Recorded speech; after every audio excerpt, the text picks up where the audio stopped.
still need your love after all that I've done. You won't believe me. All you will see is a girl you once knew, although she's dressed up to the nines at 6s and 7s with you.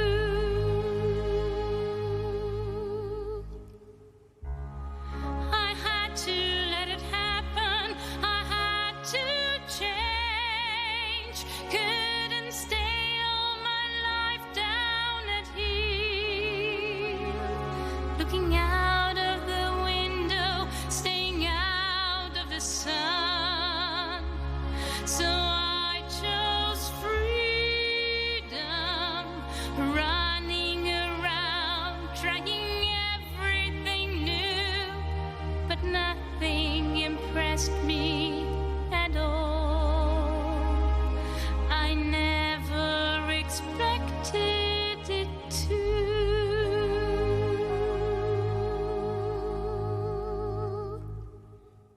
Don't cry for me, Argentina. The truth is I never left you.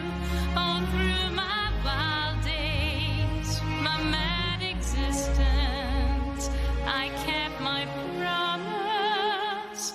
Don't keep your distance.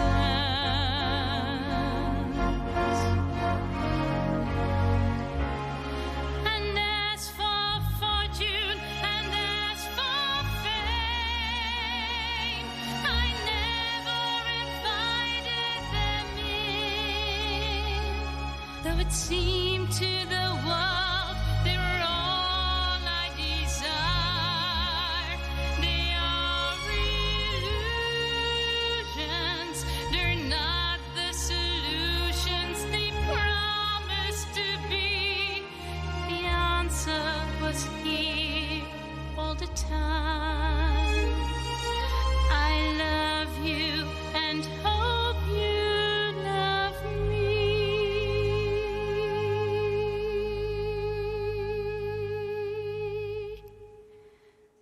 Don't cry for me, Argentina.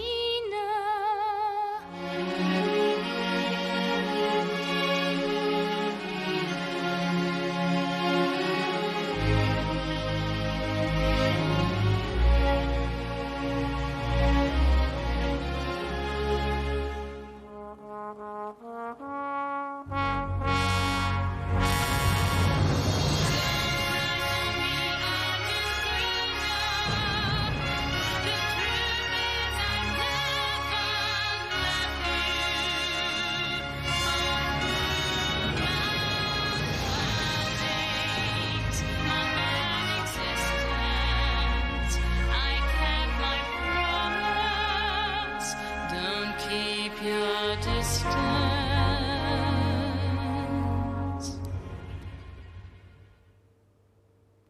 Uno dei tanti paesi dove molti italiani sono arrivati, anche molti veneti.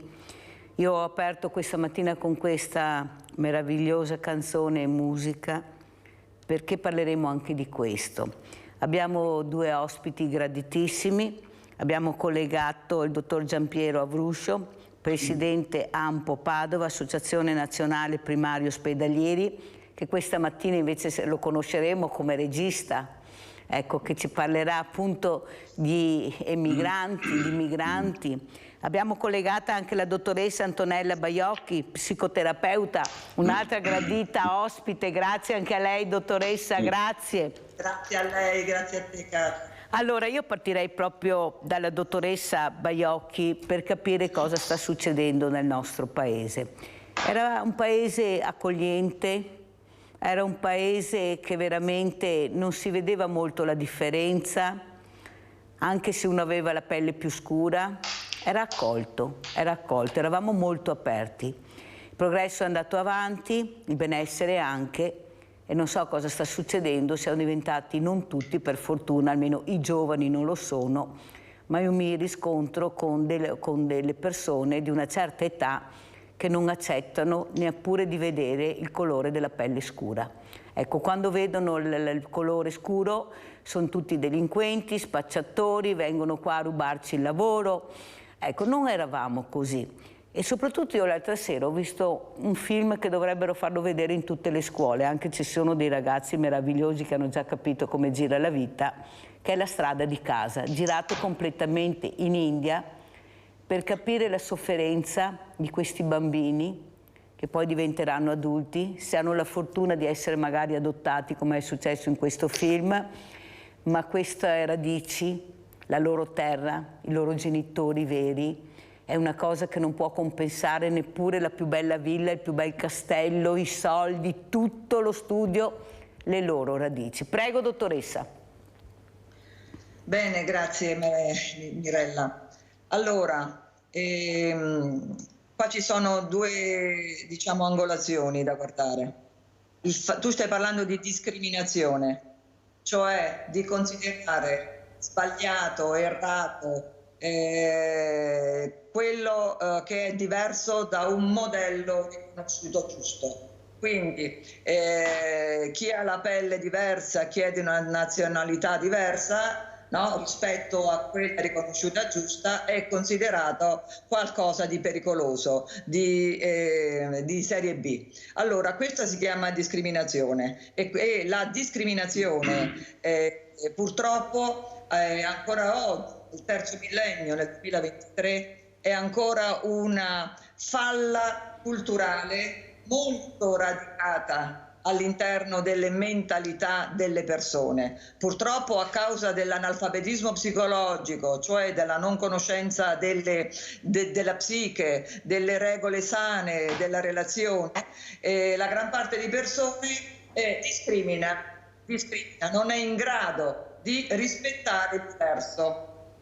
Nonostante quello che diciamo, perché tutti ci riempiamo la bocca a tutti i livelli del rispetto del diverso, dell'inclusione, delle pari opportunità, ma in realtà radicato dentro abbiamo la convinzione che diverso sia sbagliato e uguale sia giusto. Quindi questa è una diciamo, angolazione che riguarda la gran parte degli esseri umani. Siamo affetti da analfabetismo psicologico, usiamo ancora oggi diciamo, ricette relazionali che sono obsolete, antiche, cavernicole. Poi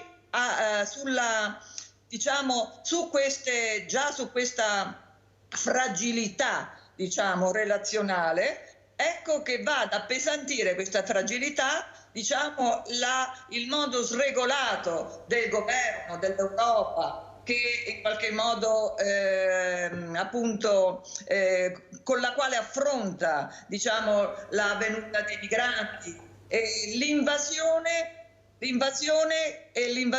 è causa di regole in qualche modo non decise in modo equo tra i vari paesi che appesantiscono l'Italia.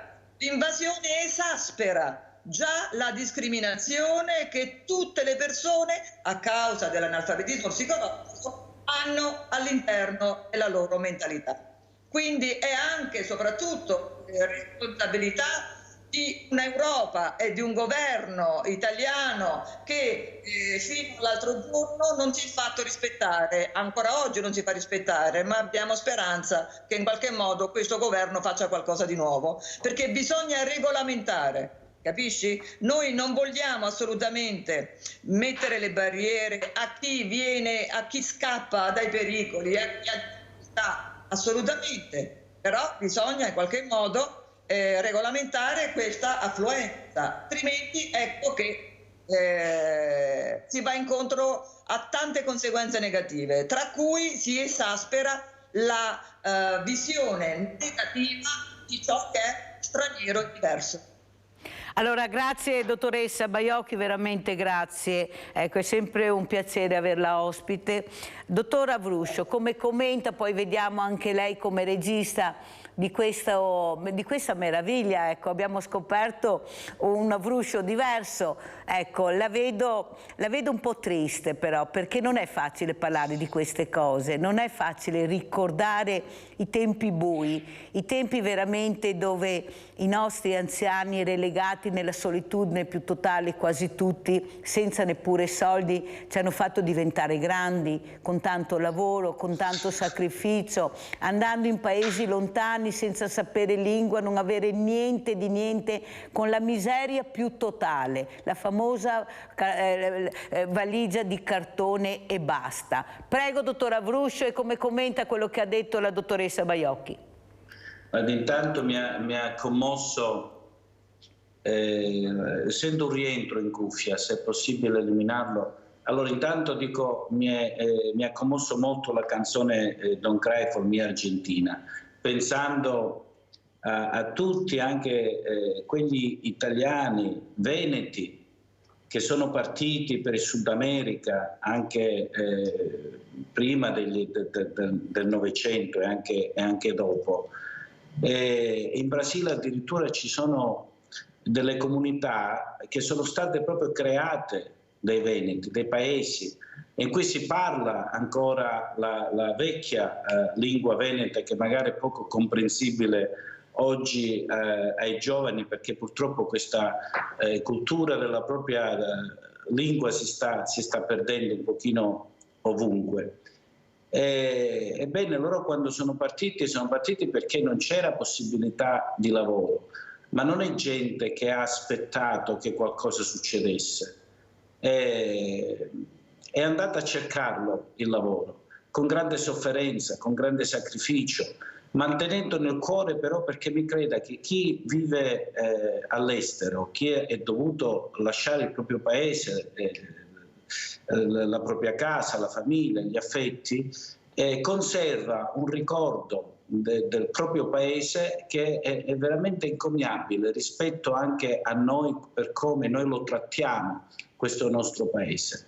Perché, come dire, noi non dobbiamo dimenticare la nostra storia. Io sono molto orgoglioso della storia della mia famiglia, perché vede, mio papà, mia mamma, i miei fratelli vivevamo in Calabria, in una città, Cosenza, ma in quel periodo non c'era lavoro. La fabbrica dove lavorava mio papà era chiusa, per cui è partito in Germania nei primi anni 60, adesso sono 60 anni, da quel 1963, ed è andato in Germania. È vero, è andato con un contratto di lavoro, come anche con un contratto di lavoro sono andati i minatori italiani in Belgio, perché c'era un accordo fra i vari governi, per cui si mandavano minatori in Belgio, in questo caso, a fronte di rimesse di carbone che il Belgio poi dopo mandava in Italia. Quindi c'è uno scambio, venivano, come dire, venduti la manodopera in cambio di carbone.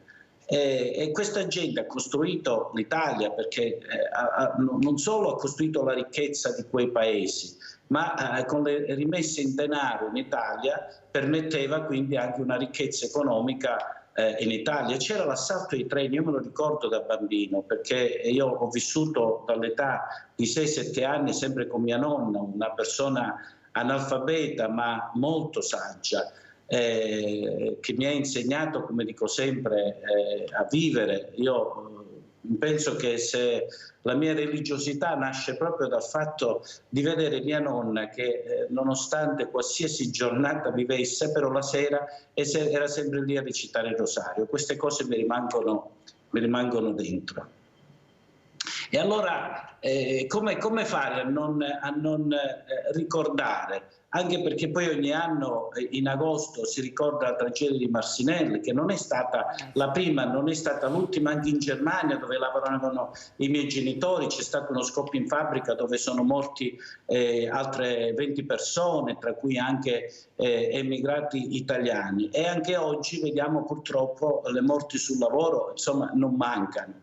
E queste cose bisogna ricordarle, proprio perché le nostre capiamo quelli che sono le nostre radici, e noi abbiamo paura sempre di ciò che non si conosce. Ecco perché bisogna conoscere soprattutto la storia e la nostra storia, perché come dico sempre, se non conosciamo la storia è come un albero senza radici, qualsiasi colpo di vento può abbatterlo. E la storia è come, vede, quando uno fa la scuola guida, la prima cosa che si indica a chi deve imparare a guidare è di sistemare gli specchietti retrovisori. Ci sarà un motivo, no? Perché? Perché dobbiamo guardare dietro, proprio per non fare l'incidente, perché molto spesso succede questo: non conoscendo il passato noi affrontiamo il futuro senza armi. Fermo, e quindi dottor dobbiamo Avruscio, perché sennò ricominciare non da ce la capo. faccio, perché abbiamo una persona in linea da diversi minuti, purtroppo, se no mi cade la linea. Sapete come funziona la trasmissione,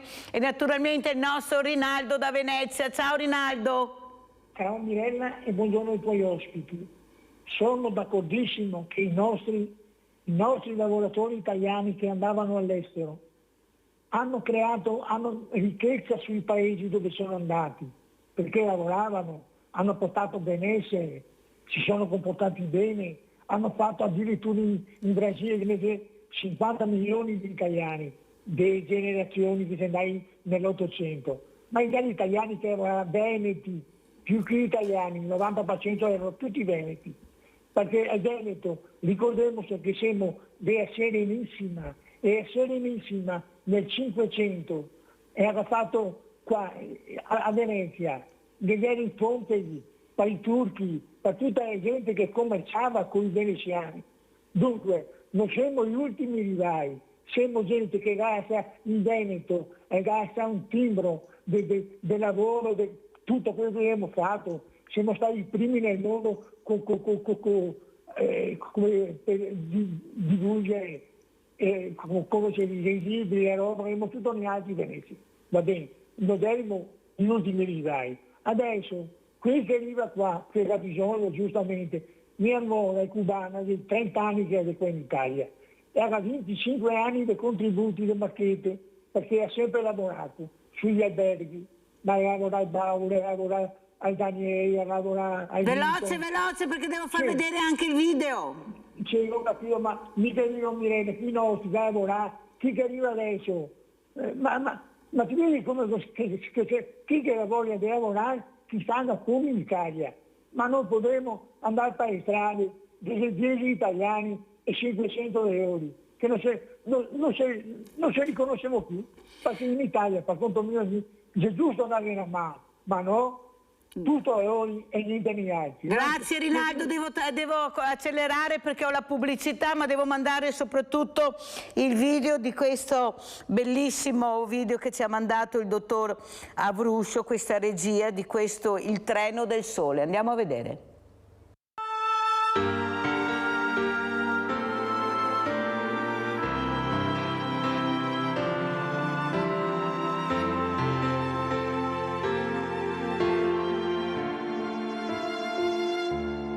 Parte il treno, se ne va lontano per arrivare fino a domani. Porta occhi e volti scavati per la vita che li ha segnati. Hanno tutti lo stesso nome sopra il treno del sole. Portano sguardi e valigie pesanti sopra quel treno. Gli emigranti lasciano casa, la piazza e gli amici, lasciano il paese delle radici, lasciano la terra dove sono nati per un pezzo di pane onesto e sudato, per la speranza di un lavoro, nel cuore lacrime, sulla fronte il sudore. Prega la mamma, la Madonna, i santi che li accompagnino. Gli emigranti.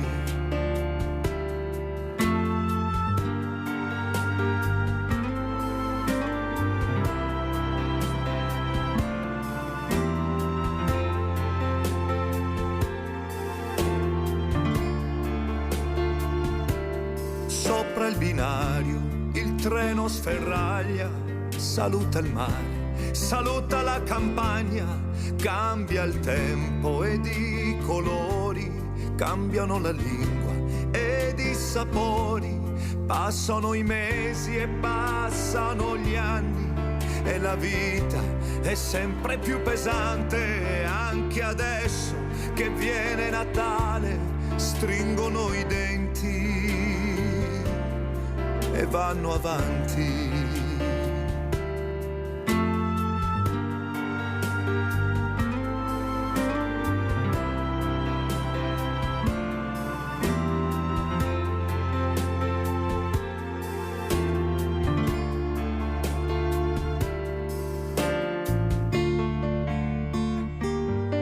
Cari, vi scrivo che io sto bene. Nello scoppio che c'è stato io non c'ero, ma li conoscevo tutti quanti, quei morti nello scoppio, quegli emigranti. E a Natale più non torneranno a portare ai bambini il loro regalo. Ma anche Gesù Cristo, quando è nato, era dentro una capanna,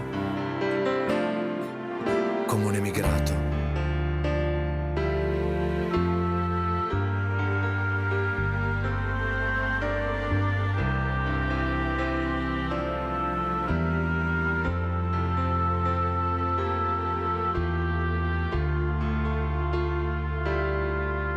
Il treno se ne va lontano per arrivare fino a domani, porta occhi e volti scavati per la vita che li ha segnati, hanno tutti lo stesso nome sopra il treno del sole, portano sguardi e valigie pesanti sopra quel treno. Gli emigranti.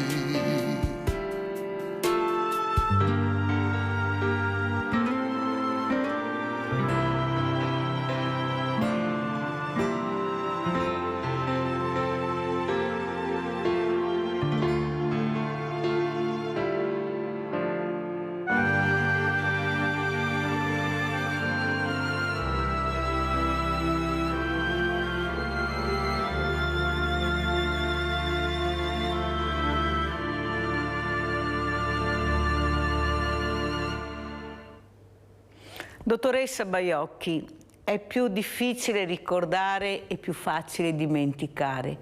E queste immagini che abbiamo visto grazie a questo video molto bello, a questa regia del dottor Avruscio, secondo lei cosa hanno provato a casa quelli che veramente sanno di cosa stiamo parlando?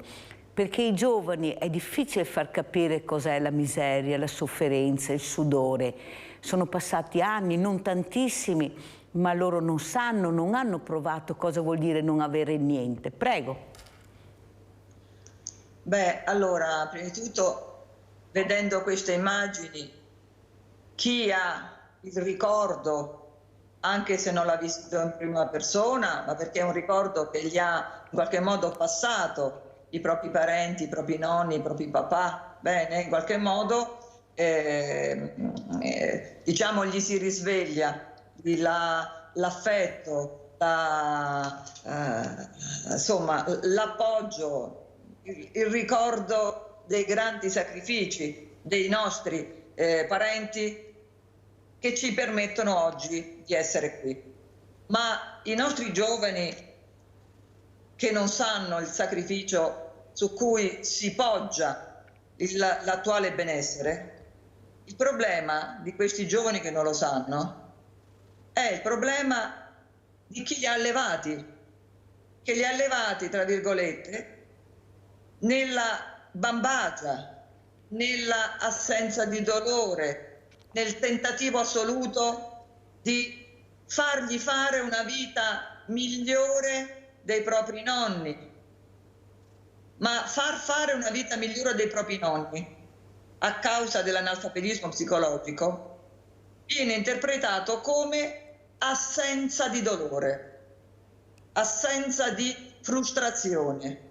Siccome i nostri nonni, le nostre radici hanno sofferto molto, allora per essere un genitore migliore oggi che posso, io evito ai miei figli ogni frustrazione, cioè ogni dolore, ma un'educazione permissiva, basata solo su ciò che è facile, sull'assenza del dolore dell'aspettare qualcosa che non viene, del dolore di sapersi meritare qualcosa che si vuole, non è allevare i figli nel giusto, ma è in qualche modo renderli deboli, incapaci di affrontare gli ostacoli della vita, perché per affrontare gli ostacoli della vita è fondamentale saper il sapore, qual è il sapore del dolore, della sofferenza. Si vuole questo sapore, il essere stati abituati, in definitiva, a non avere le cose facili, a sudarsi le cose. Quindi i nostri giovani, molti in qualche modo, diciamo, voglio essere ottimista, okay? Sanno che cosa c'è dietro al benessere di oggi. Bene, il sudore, il sacrificio, il dolore, il sangue, no? Di chi in qualche modo è andato senza niente a rischiare, a non aver paura del futuro, o meglio, ad averne paura ma avere il coraggio di affrontarlo. Purtroppo, diciamo, a causa di queste educazioni permissive e soprattutto a causa anche del grande padre che è il nostro governo, il nostro Stato, che non ricorda attraverso le trasmissioni sufficientemente, no, l'importanza di queste nostre radici, il problema è qui. Comunque io penso che se si parla con cuore ai nostri giovani e soprattutto li si educa con una educazione autorevole e non autoritaria, neanche permissiva, ma autorevole, comporta anche una giusta dose di no, di dolori, di assapora anche il sacrificio. I nostri giovani sono assolutamente, verrebbero tu assolutamente in modo meraviglioso. Attenzione, la gran parte dei giovani, senza generalizzare, sono giovani assolutamente con la testa sulle spalle, saldi, forti, pieni di passione. Non generalizziamo. Grazie dottoressa, io lo dico tutte le mattine, purtroppo gli esempi negativi hanno più visibilità di quelli positivi, ma io dico sempre che sono molti di più gli esempi positivi che tutti i giorni noi vediamo, però purtroppo l'informazione che arriva, il messaggio che arriva che è devastante è quello negativo. Pubblicità.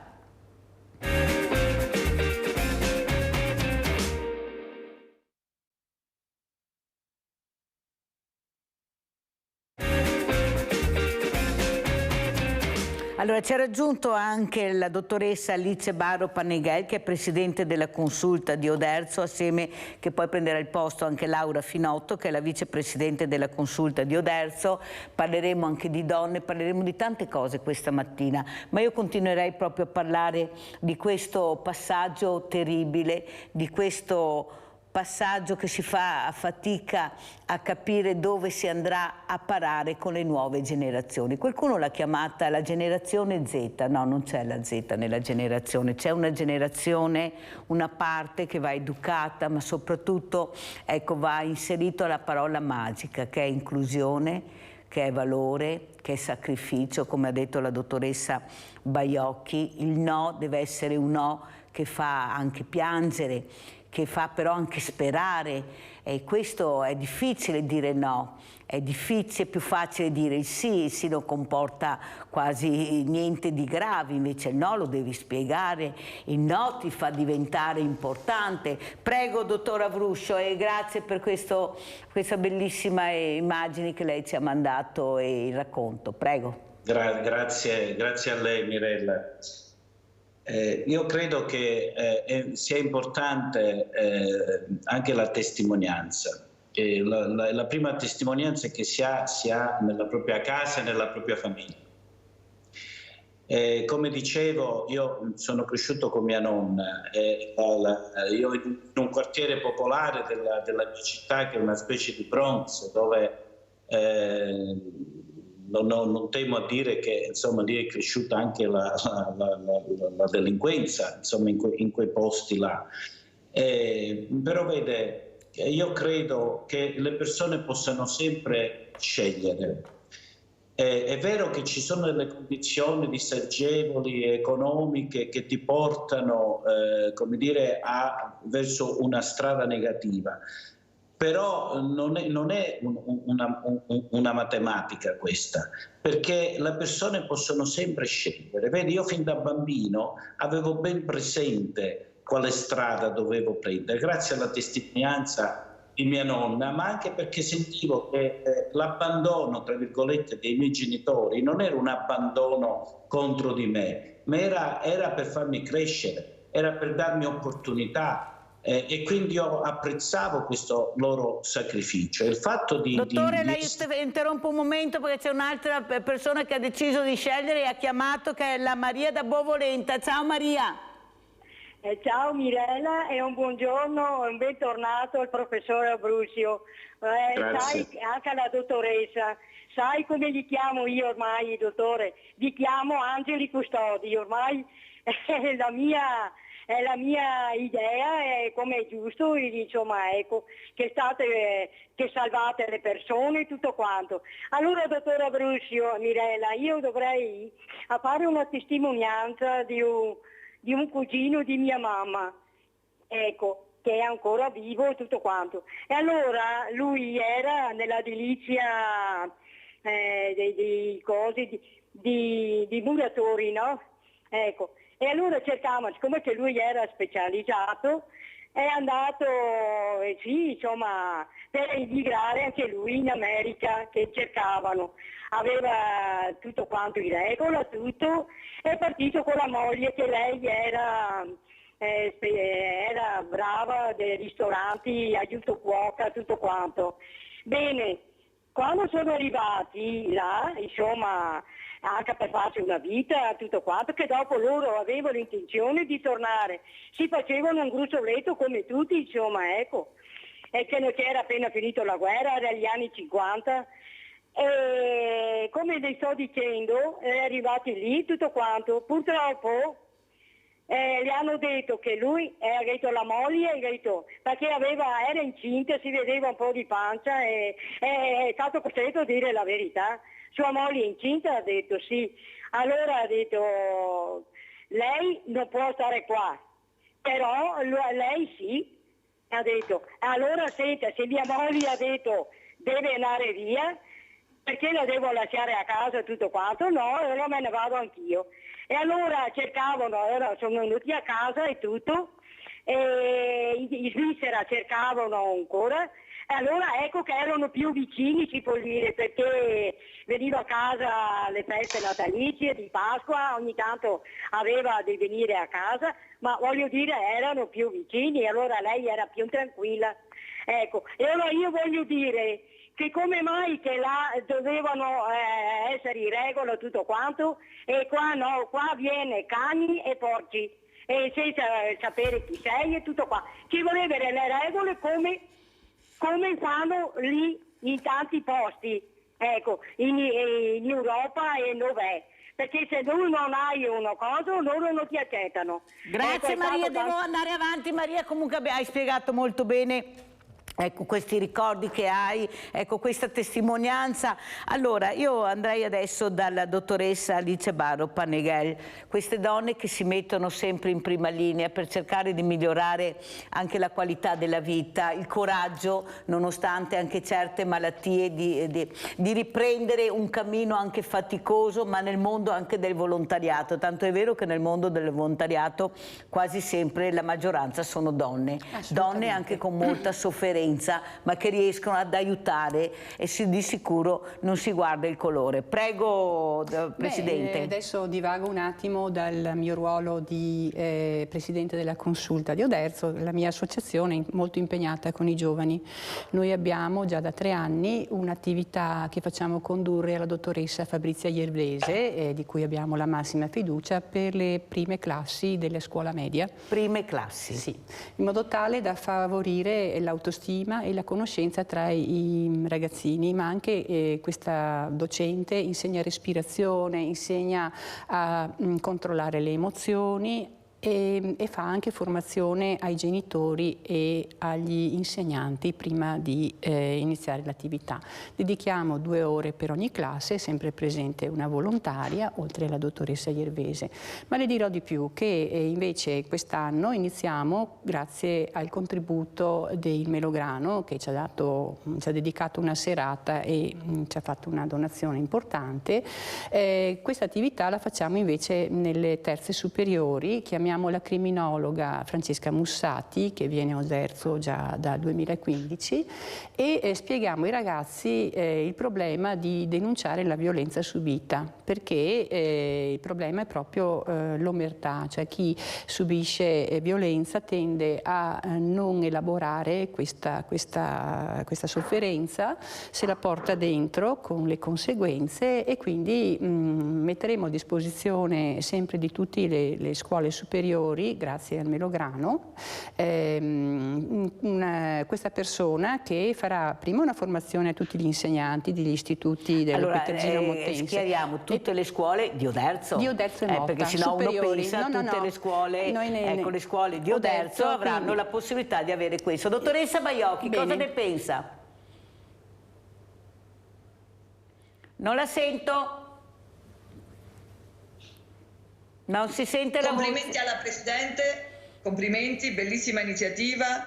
Queste iniziative psicoeducative sono assolutamente fondamentali, perché dietro alle azioni diciamo sconvenienti e alle emozioni sconvenienti ci sono delle mappe mentali, c'è una mentalità che contiene delle tossicità e che quindi noi ci comportiamo sempre in maniera coerente con le mappe che in qualche modo abbiamo preso all'interno delle nostre famiglie.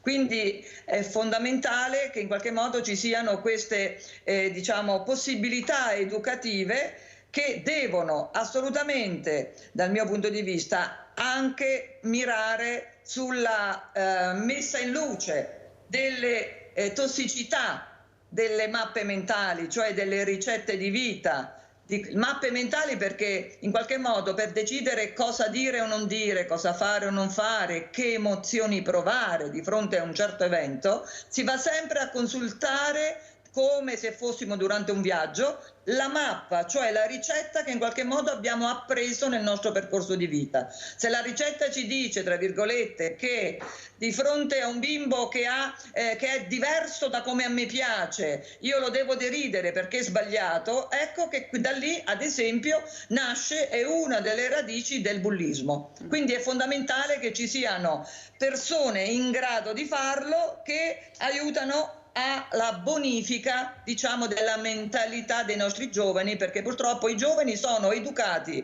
oggigiorno ancora oggigiorno, perché è una questione in qualche modo che va nei secoli, oggigiorno da adulti che passano le loro mappe tossiche, ad esempio la discriminazione.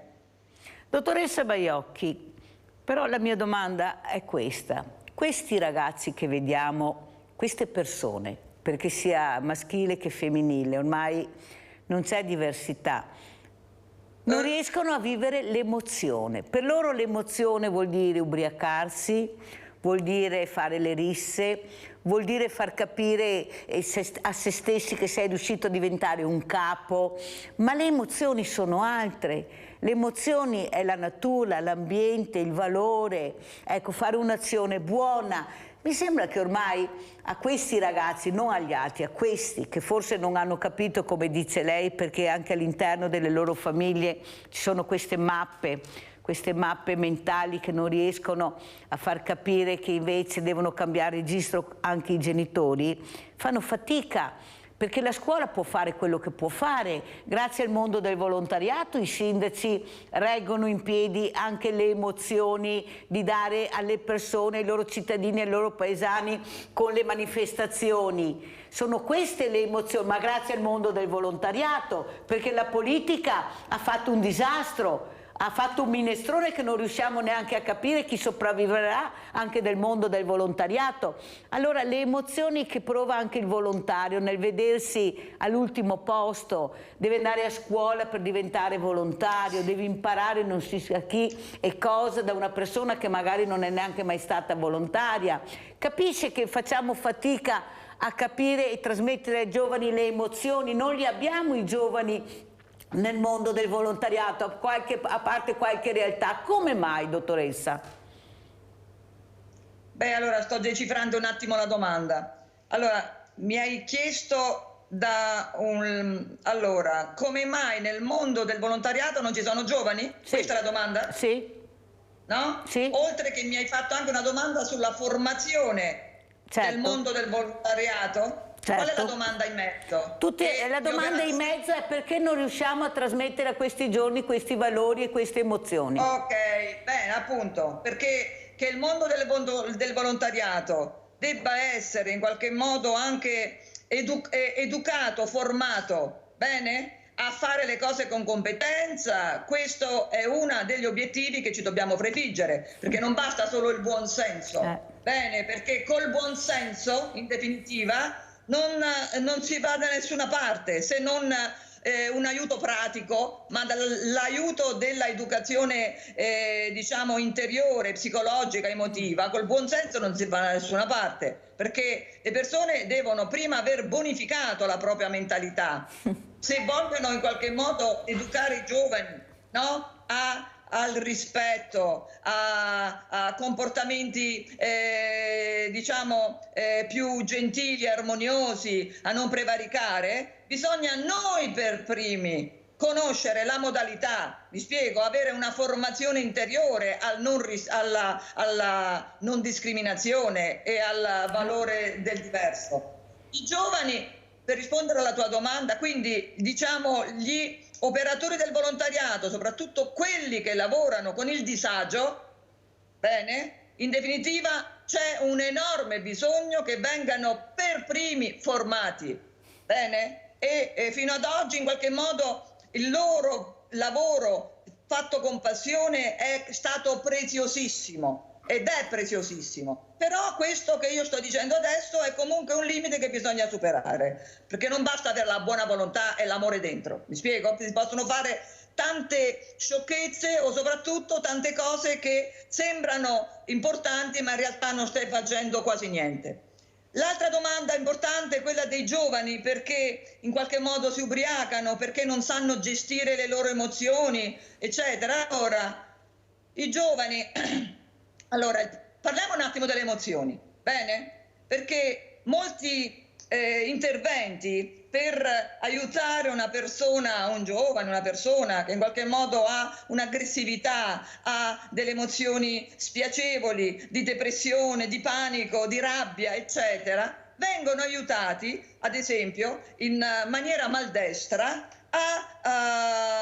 a qualche modo a contenere le emozioni che sono in qualche modo troppo prorompenti, bene? E quindi questo è giusto e l'obiettivo è quello giusto, bene? Cerca di capire che certi tipi di prorompenza di emozioni ti porta più male che bene nella vita. Questo va bene come indicazione, ma per veramente dargli una mano nel decifrare le proprie emozioni e nel capire come cambiarle, è fondamentale capire che le emozioni non basta in qualche modo sfogarle attraverso altri canali. Fai sport, che lì la tua aggressività, sto banalizzando, che la tua aggressività in qualche modo si sfoga, così hai meno rabbia quando sei nella relazione con un tuo amichetto, con i tuoi diciamo pari.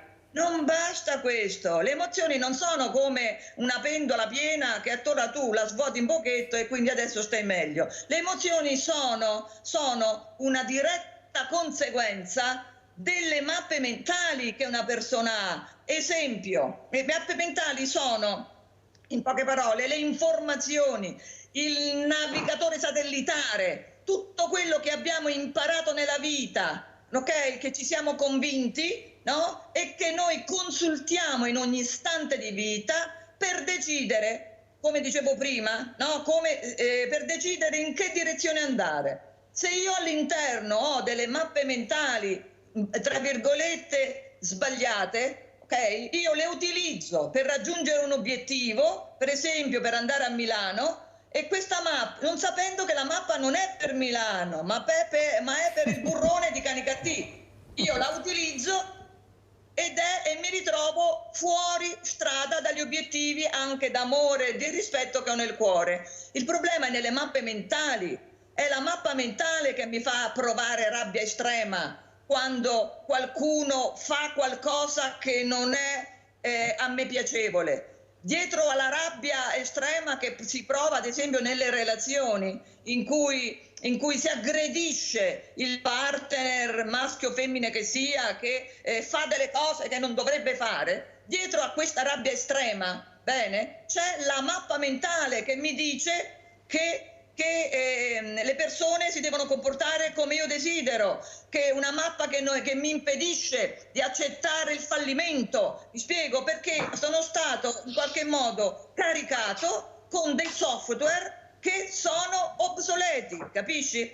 Quindi il tutto è non sul prodotto delle nostre mappe mentali, il prodotto è l'azione che faccio o non faccio, quello che dico o non dico, le emozioni che provo. Queste sono il prodotto, mi spiego. Se noi ci fermiamo sul prodotto non andiamo alla radice, capisci? E molte iniziative che sono fondamentali per una momentanea tranquillità, ad esempio il training autogeno, le tecniche di respirazione, da sole non portano da nessuna parte, mi spiego? Sì, ma dottoressa. sono comunque Molto chiara, ma non è la prima volta che lei cerca di far capire, ecco, cosa vuol dire avere le mappe mentali, in quale direzione andare. Dottora Vruscio, lei invece che le emozioni, ascoltando addirittura la canzone argentina che abbiamo mandato all'inizio, si è emozionato, si emoziona nei ricordi, questi ricordi che fanno veramente palpitare il cuore, ma in maniera molto forte,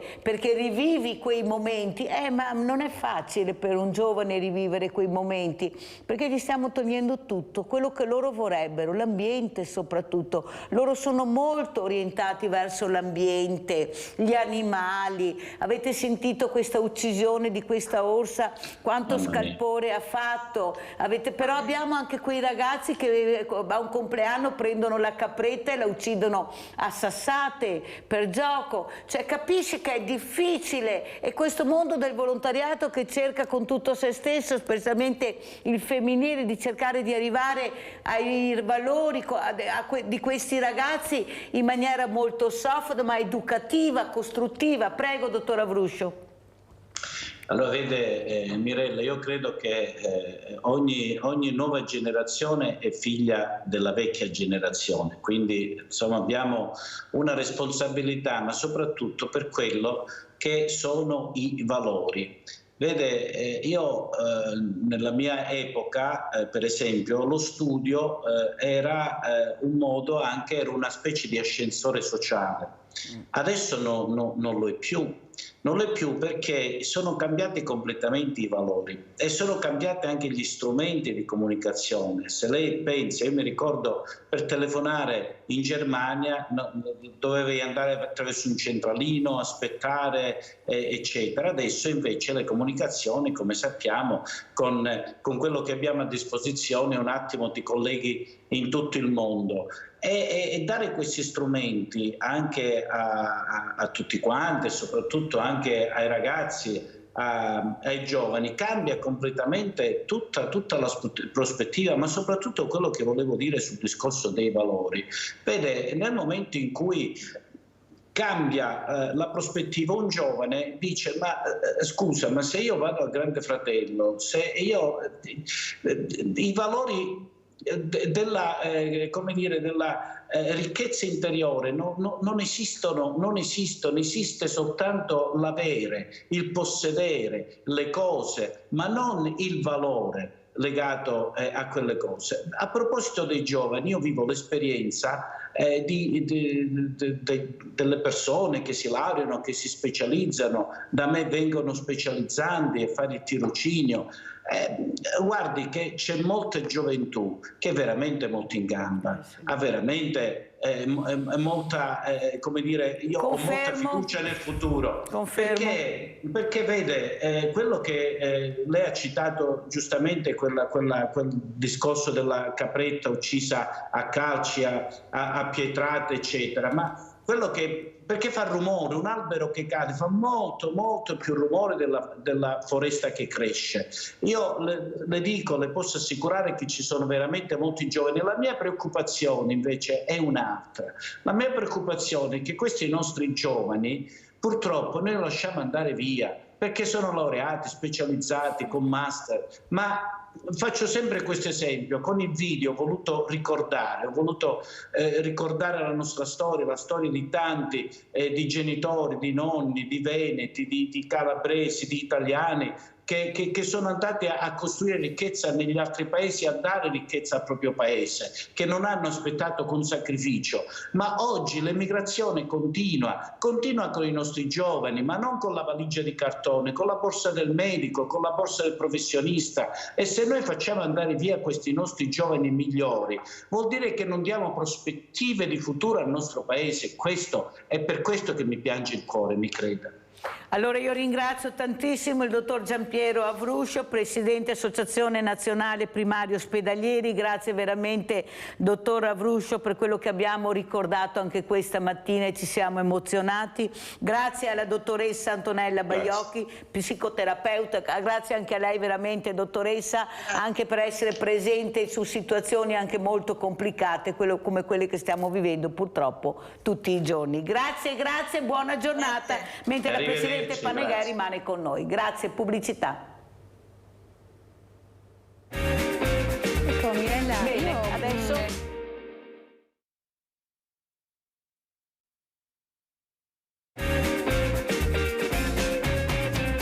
Allora siamo appunto con la dottoressa Alice Baro Panegai, Presidente della Consulta di Oderzo, che ci spiegherà assieme a Laura Finotto, che poi prenderà il posto nella seconda parte, cosa stanno organizzando, perché è molto importante capire come si sta muovendo continuamente il mondo del volontariato, specialmente quello femminile. Lo dico perché quasi sempre io ho donne, quasi sempre. Qualche volta arriva anche che ci sono naturalmente, perché non è che non ci siano, però questo mondo femminile che sa rimboccarsi le maniche, mostrare la faccia e mettersi in moto, nonostante questo comporti molti sacrifici. Prego, Presidente. Beh, io comunque posso solo ringraziare mio marito perché mi appoggia tantissimo, lui è ancora al lavoro, ma mi mette a disposizione tempo e anche mezzi perché ci crede. Allora, a un certo punto diciamo che nella società c'è chi lavora e chi ha del tempo che può gestire nei ritagli quello che è la vita, per cui già avere un appoggio all'interno della propria famiglia è importante, perché allora non vai in contrasto ma negozi i tempi e dai anche la possibilità a chi non può fare volontariato di farlo attraverso di te, cioè la famiglia che fa volontariato perché un membro si presta, e questo secondo me è una visione un po' più completa e complessa. A parte questo, la nostra è la prima edizione che noi di Giornata del Volontariato che conduciamo in questo modo, nel senso che non è un mercato, perché sono stata in altre zone a vedere come sviluppano il tema della giornata del volontariato, e abbiamo nei tempi pre-Covid fatto le solite bancarelle in cui ci sono i gadget, però la gente non vuole questo, perché non è che viene lì a comprare la piantina per farti un piacere, ma c'è bisogno di far provare attraverso attività anche ludiche che cosa significa fare volontariato. Allora, ogni associazione si sceglie una modalità, noi abbiamo detto facciamo fare alle persone che si possono prenotare un puzzle dove rappresentano con pennarelli, stoffe, carta, quello che metteremo a disposizione, colla, eccetera, cosa secondo loro significa pari opportunità. E quindi questa è un'esperienza diretta, tu devi rappresentare le pari opportunità. Altre associazioni invece rappresenteranno, non so, il mondo dell'agricoltura biologica, piuttosto che la donazione di organi, insomma ce n'è per tutti e difatti il tema comunque è la natura che con appunto la metafora del seme che nasce, diventa una pianta, la pianta dei frutti, poi fa i fiori, questa è appunto un'idea di Laura che parlerà dopo, e questo fatto che insieme si fa un bosco è il tema che ci ha messo anche in contatto diretto con tutte le associazioni interessate, perché Oderzo ha una realtà di 88 associazioni di volontariato, di cui 40 circa sono di volontariato sociale e altrettante sono di volontariato culturale. Però Presidente Panneghel, e io gliel'ho detto anche prima durante la pubblicità, il problema non è come arrivare alle persone a tutte le età, perché il volontariato e l'associazionismo non ha età, vai dal bambino di 6 anni all'adulto, all'anziano, perciò non ha età. Il problema è che siamo molto divisi. Sì. Siamo molto divisi, molto campanilismo, ma tantissimo, non dappertutto, ma in molte parti. Perché purtroppo il volontariato, una parte di volontariato è colluso con la politica. Perciò se io sono con il sindaco, che sto dalla parte giusta e trovo un sindaco sensibile che mi appoggia, ma che qualche volta magari guarda il mondo del volontariato come un'opportunità per riuscire ad avere voti, perché è quello che succede, inutile che ce la raccontiamo, perché il buono, il brutto e il cattivo c'è dappertutto, non si va da nessuna parte. Io non devo essere fortunata a vivere a Treviso, a Oderzo, a Conegliano, a Montebelluna.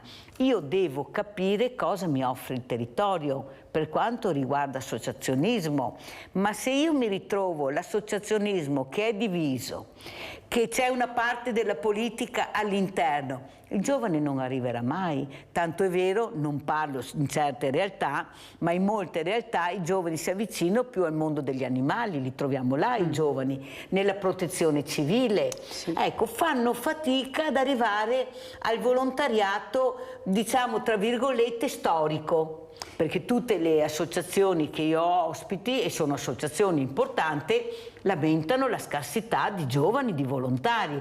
Ecco, facciamo fatica la bancherella 2 o 3 volte all'anno che faccia trasmettere il messaggio ai ragazzi, a tutte le persone, alle scuole. Le scuole devi avere la fortuna dove entri a trovare il dirigente sensibile, ma non è così semplice, così facile. Tu puoi portare il progetto, ma se ha voglia te lo guardi, se ti dice lo valuteremo e ci vedremo il prossimo anno. Cioè facciamo fatica, mentre il volontariato dovrebbe essere una materia scolastica, un doposcuola. Perché questi ragazzi vanno nelle piazze? Ma cosa offriamo a questi ragazzi durante i pomeriggi?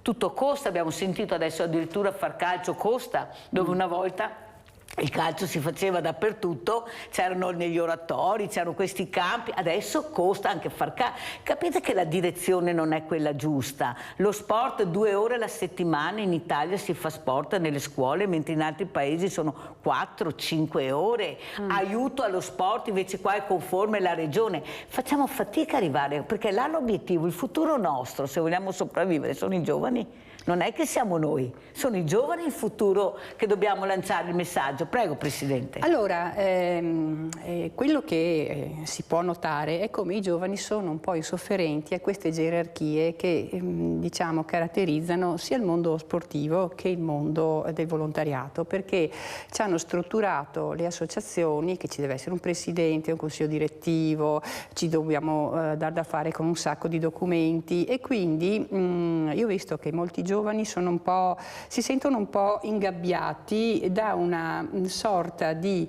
dovuta obbedienza alle generazioni che hanno fondato queste realtà e non trovano spazio per l'innovazione. Quindi preferiscono fare volontariato in maniera occasionale e sono anche molto ben contenti di farlo, perché se vengono coinvolti, non so, nella pulizia dell'argine piuttosto che in attività che hanno un senso anche per loro di utilità, vengono molto volentieri. Ma poi il discorso è che noi siamo una generazione abituata ad essere inquadrata. Per esempio i ragazzi, lo sport, cosa succede? Mi hanno detto delle persone che o tu cominci a 3 anni a fare calcio e diventi praticamente che quando ne hai 6 hai già 3 anni di esperienza. Se tu cominci a 6 anni a far calcio non hai la formazione anche della struttura fisica, per cui sei sempre messo un po' da parte.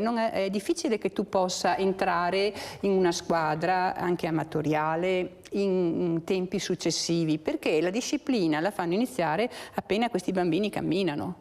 Quindi entrare in un'associazione, in una disciplina a 7, 8, 10 anni sei svantaggiato, perché è un inquadramento che subisci da quando sei piccolo. Quindi credo che questo sia un po' limitante, perché allora non c'è rinnovo, sei sempre dentro una struttura gerarchica. Sì, ma quelli che hanno fatto questo sono adulti, perché lo sport non deve essere agonismo, lo sport deve essere divertimento. Non devo essere grande, grosso e bello per fare sport, devo divertirmi, devo socializzare. Questo è il messaggio che ho sentito da molti allenatori.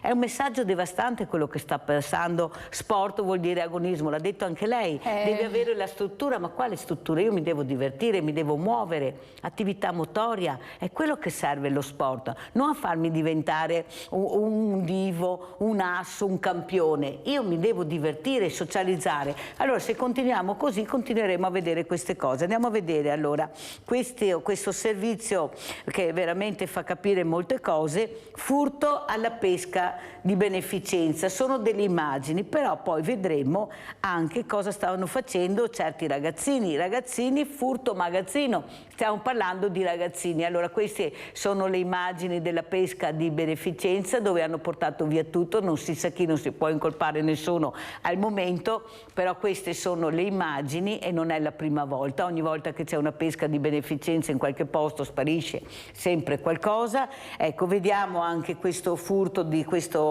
nel magazzino, andiamo a vedere, poi lo commentiamo.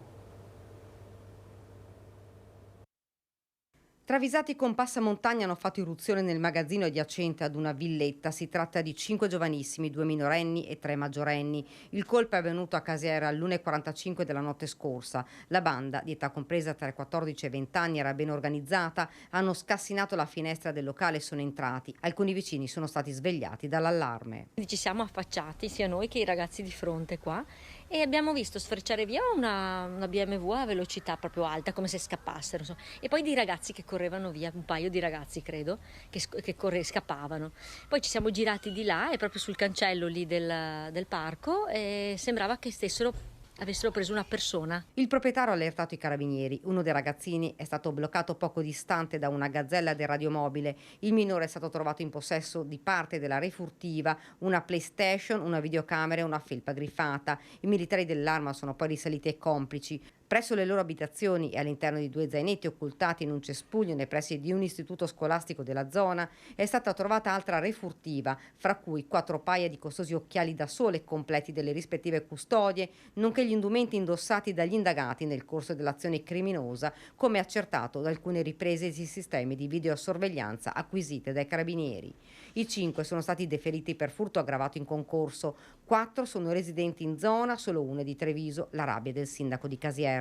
Dove sono i genitori di questi ragazzini all'1, 2 di notte?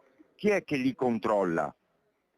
Perché si fa presto a dare colpa alle amministrazioni e alle forze dell'ordine che non ci sono, ma io ripeto e sono arrabbiato con tutte le famiglie che non controllano questi ragazzini. Non solo, i carabinieri di Montebelluna hanno denunciato una 40enne e una 24enne residenti nel Trevigiano per furto aggravato in concorso. Le due donne hanno messo a segno un colpo al negozio Quello Giusto di Montebelluna. Hanno trafugato 2 paia di scarpe e un utensile magnetico denominato splaccatore, utile a neutralizzare i sistemi di antitaccheggio. A case militari dell'Arma hanno ritrovato anche un ulteriore congegno magnetico. La 40enne e la 24enne sono stati raggiunti dalla misura di prevenzione del divieto di ritorno nel comune di Montebelluna per anni 3 emesso dalla questura di Treviso. Ecco, capite bene che la strada da fare è una strada erta, una strada anche molto pericolosa, sono diventati pericolosissimi perché non si rendono conto di quello che fanno e del danno che provocano, non si rendono conto, loro fanno e basta, tanto quello è il problema. Poi il genitore mi difenderà in qualche maniera, poi la legge tutto sommato non è che mi faccia così male, la sanzione anche, poi se ho anche un genitore che può pagare, qual è il problema? Una bella lavata di capo e ritorniamo come prima. Cosa dice Presidente? Dopo vedere qui questi non filmati. è che io abbia delle competenze specifiche, mi posso così... Ma l'emozione che prova nel vedere queste cose? Perché le vediamo tutti i giorni ormai. Guardi, a me è capitato di andare in una prima media e dei bambini hanno dichiarato che loro il pomeriggio erano da soli perché i genitori non c'erano, erano affidati ai fratelli e quindi non avevano nessun controllo a 11 anni. E quindi è chiaro che poi si trovano tra di loro. Sì, però come dice il sindaco di Caser, all'1, 2 di notte, cioè ragazzini di 14 anni, conseguenza, ma, capirai che... Però mi ha fatto pensare soprattutto il fatto che non ci sia proprio il controllo, la famiglia se non c'è e non è attenta, è chiaro che tutto è permesso, anche perché un ragazzino che non è visto si fa vedere così, cioè faccio un malanno così almeno ti occupi di me, cioè è un controsenso, però è una strategia anche per dire io ci sono perché ho bisogno di qualcuno che mi contenga, che qualcuno che mi controlli. Se non fa la famiglia lo fa lo Stato con le forze dell'ordine. Sono un papà più grande che magari non c'è. Perché non lo so, adesso ci sono tante situazioni in cui i genitori non hanno la possibilità di essere nel loro ruolo e quindi poi le conseguenze. Un disastro per tutti. E allora se non c'è il primo step c'è il secondo, si fa un gran malanno e in questo modo ci si ritrova con qualcuno che ti mette in riga. Abbiamo la nostra Giusy, ciao Giusy, ben arrivata. Ciao Mirella, buongiorno alla tua ospite e ben arrivata anche a te, che sai che ti ho mandato. Grazie. Quanto ti manca? Così adesso fuori. Allora Mirella, ho guardato stamattina su internet quel discorso di quel nonno e lo zio che hanno approfittato delle nipotine, da anni abusavano, la mamma d'accordo le dava perfino la pillola, i genitori hanno scelto di non parlare. Io dico, no metta in prigione nonno e zio anche a ori, ma i genitori prima di tutto. Non ce la faccio più sentire queste cose qua, Mirella. Sono malati di mente, devono essere curati quei genitori. Le bambine si sono confessate dalla professoressa a scuola, allora loro hanno parlato.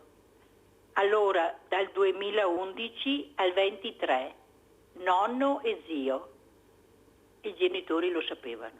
Vi ringrazio. Vedi Giusy, prima la dottoressa Baiocchi è stata molto chiara. Stiamo parlando di analfabetismo mentale, queste mappe che se non sono veramente studiate e curate possono portare a degli estremi incredibili.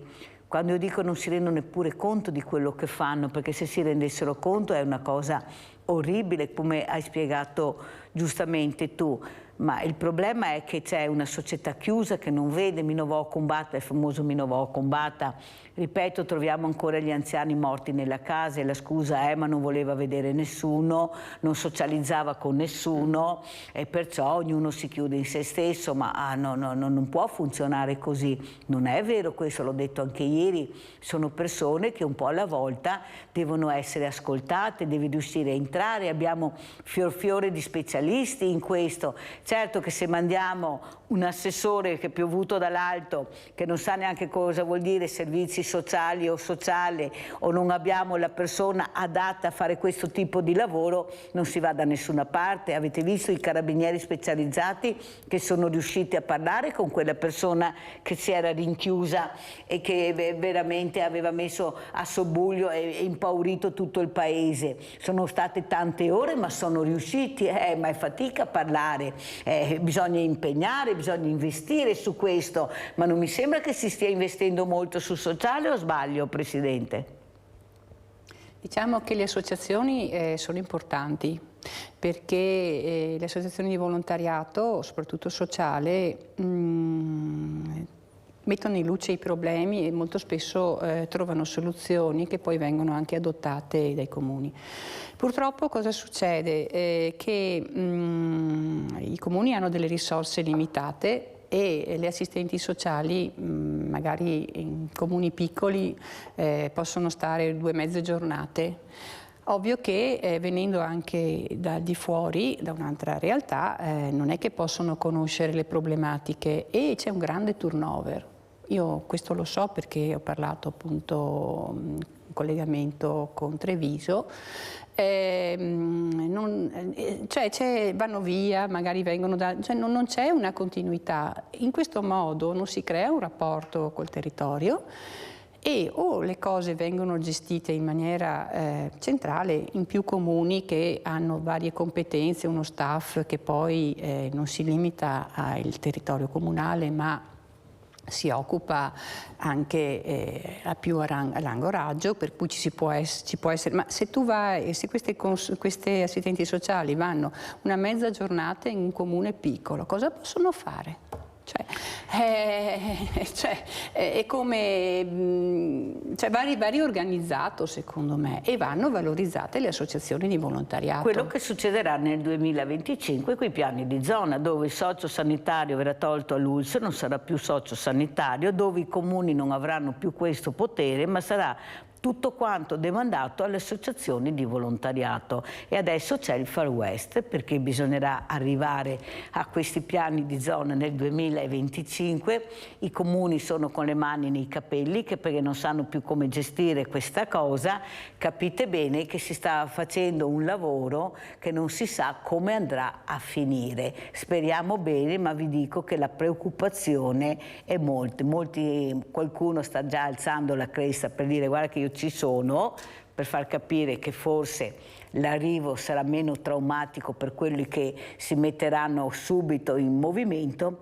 Io penso invece che ci vorrà una forte riflessione anche da parte della Regione per capire come si arriverà a questi piani di zona del 2025 che demanderanno alle associazioni di volontariato se saranno preparate e chi saranno. Speriamo bene perché c'è una brutta aria che tira, ma veramente brutta, ve lo posso assicurare, e questo ci fa ancora di più capire che forse la divisione è molto più profonda di quella che pensiamo. Detto questo, però, io vorrei parlare anche di questa iniziativa che voi farete, Presidente, sì. A Oderzo, ne parliamo? Allora, come dicevo prima, abbiamo 88 realtà a Oderzo e naturalmente si trovano nell'albo e la nostra iniziativa prevede anche che ci sia un QR code che si può inquadrare e si va direttamente nel sito del comune e si possono leggere tutte le associazioni, sapere chi è il presidente, la mail, in modo tale che il cittadino che si trova a passeggiare l'ultima settimana di settembre a Oderzo riesce facilmente a vedere quante siamo e cosa facciamo.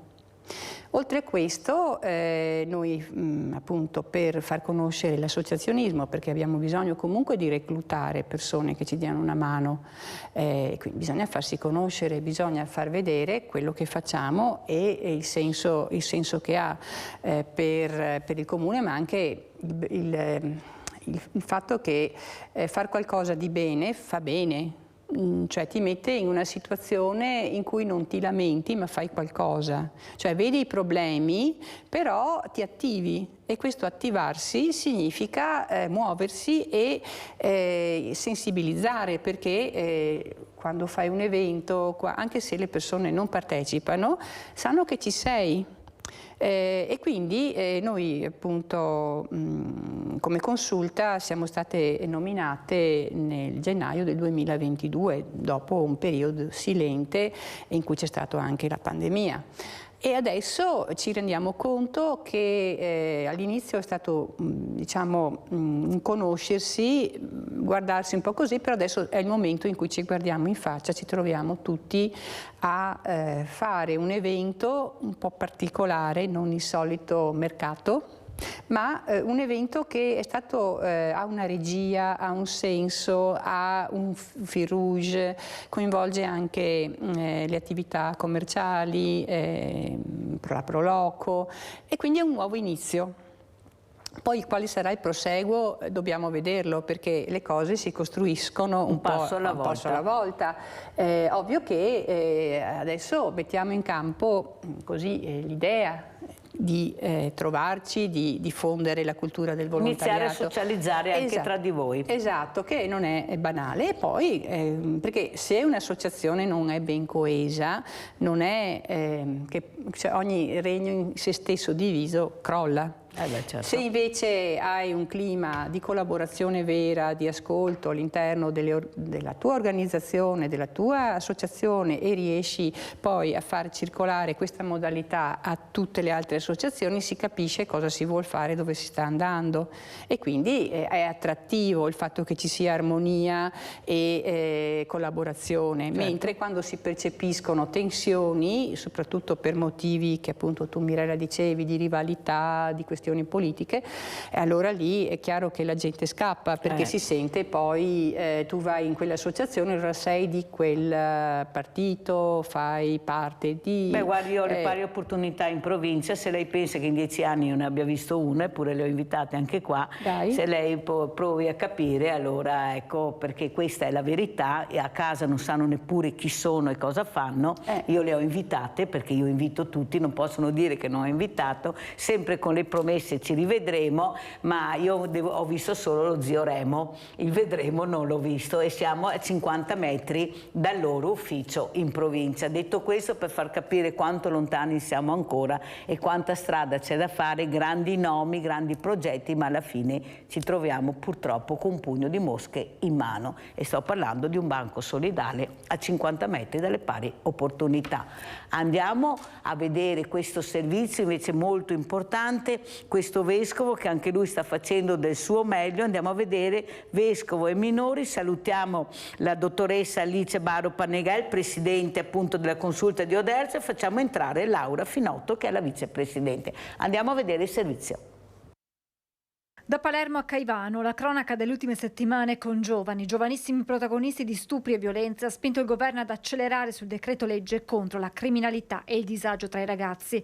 Tra i punti principali contenuti nella bozza del provvedimento, che approderà domani in Consiglio dei Ministri, la possibilità di applicare l'avviso orale con convocazione del minore da parte del questore anche ai soggetti al di sotto dei 18 anni che abbiano compiuto il 14° anno di età.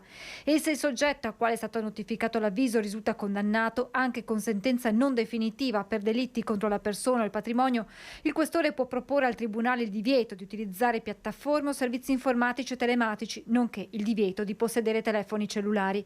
E ancora, in caso di minore ammonito, nei confronti di chi era tenuto alla sua sorveglianza o agli obblighi educativi, è applicata la sanzione da 200 a 1.000 euro. Nel caso poi di reati per i quali è prevista la pena non superiore nel massimo a 5 anni di reclusione, si legge nel testo il PM notifica al ragazzo e ai genitori l'istanza di definizione anticipata del procedimento procedimento, a condizione che il giovane acceda ad un percorso di reinserimento e rieducazione per un periodo compreso da 1 a 6 mesi. Al termine di questo lasso di tempo il giudice valuta l'esito positivo del programma rieducativo, pronuncia sentenza di non luogo a procedere dichiarando l'estinzione del reato. Ma se invece l'esito fosse negativo, il giudice restituisce gli atti al pubblico ministero per la prosecuzione del procedimento penale. Infine, niente più multa da 30 euro, ma fino a 2 anni di carcere per i genitori i cui figli non frequentano la scuola.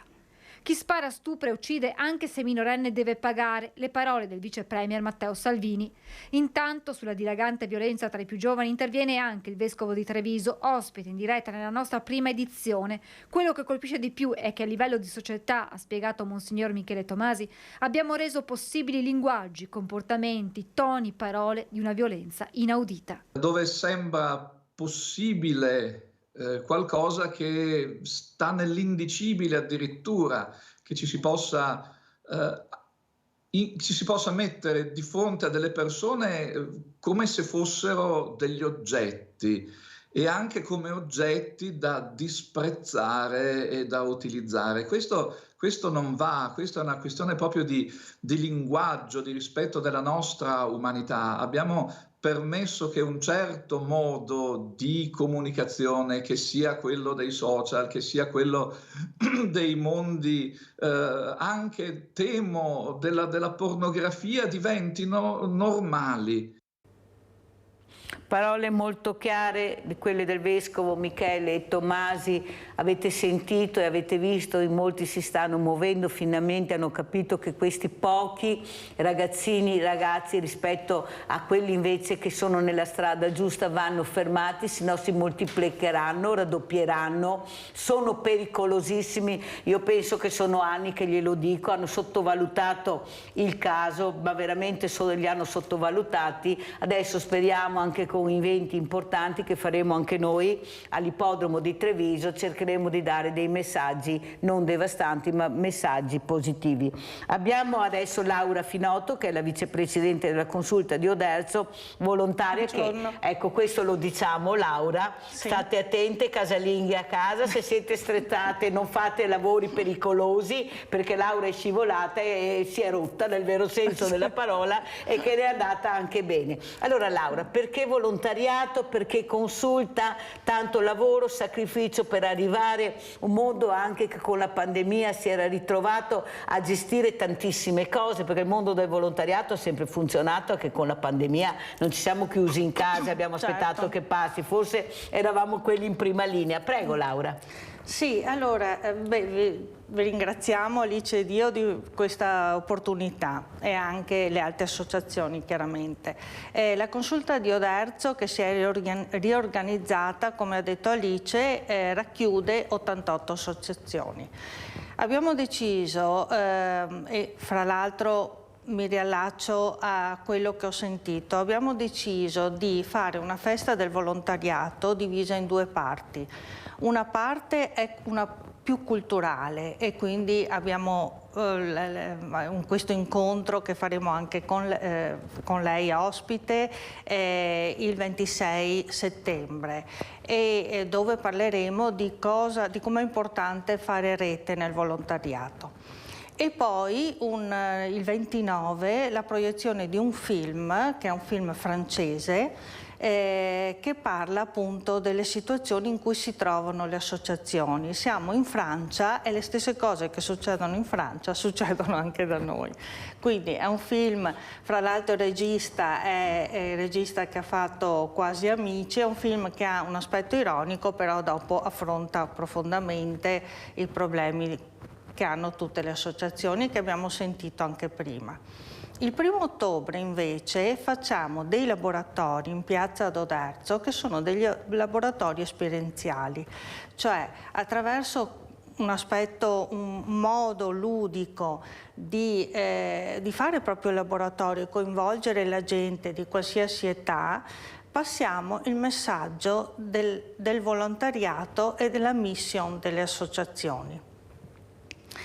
E il tema di questi laboratori, che si chiamano orti immaginari, è un tema che nasce proprio dal fatto che ogni volta che noi facciamo un'azione di volontariato e le persone arrivano al volontariato perché c'è un'esperienza alle loro spalle, come si diceva prima, mettono un seme.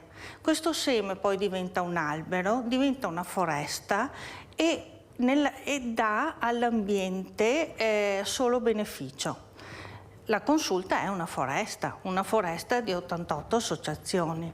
Fra l'altro non dimentichiamoci che le associazioni non sono solo di volontariato sociale, sono anche di volontariato culturale, di cui si parla pochissimo e invece sono molto importanti per coinvolgere i giovani. Anche perché loro sono veramente attratti, quella che è la musica, anche l'arte.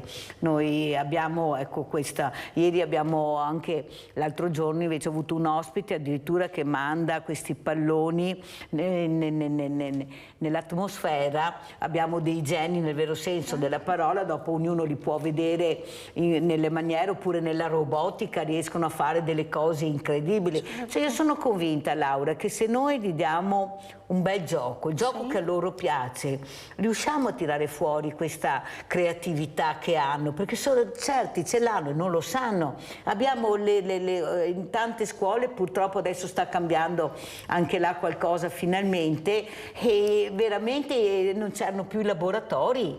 Non c'erano più i laboratori, pensate, una cosa incredibile, erano diventati magazzini.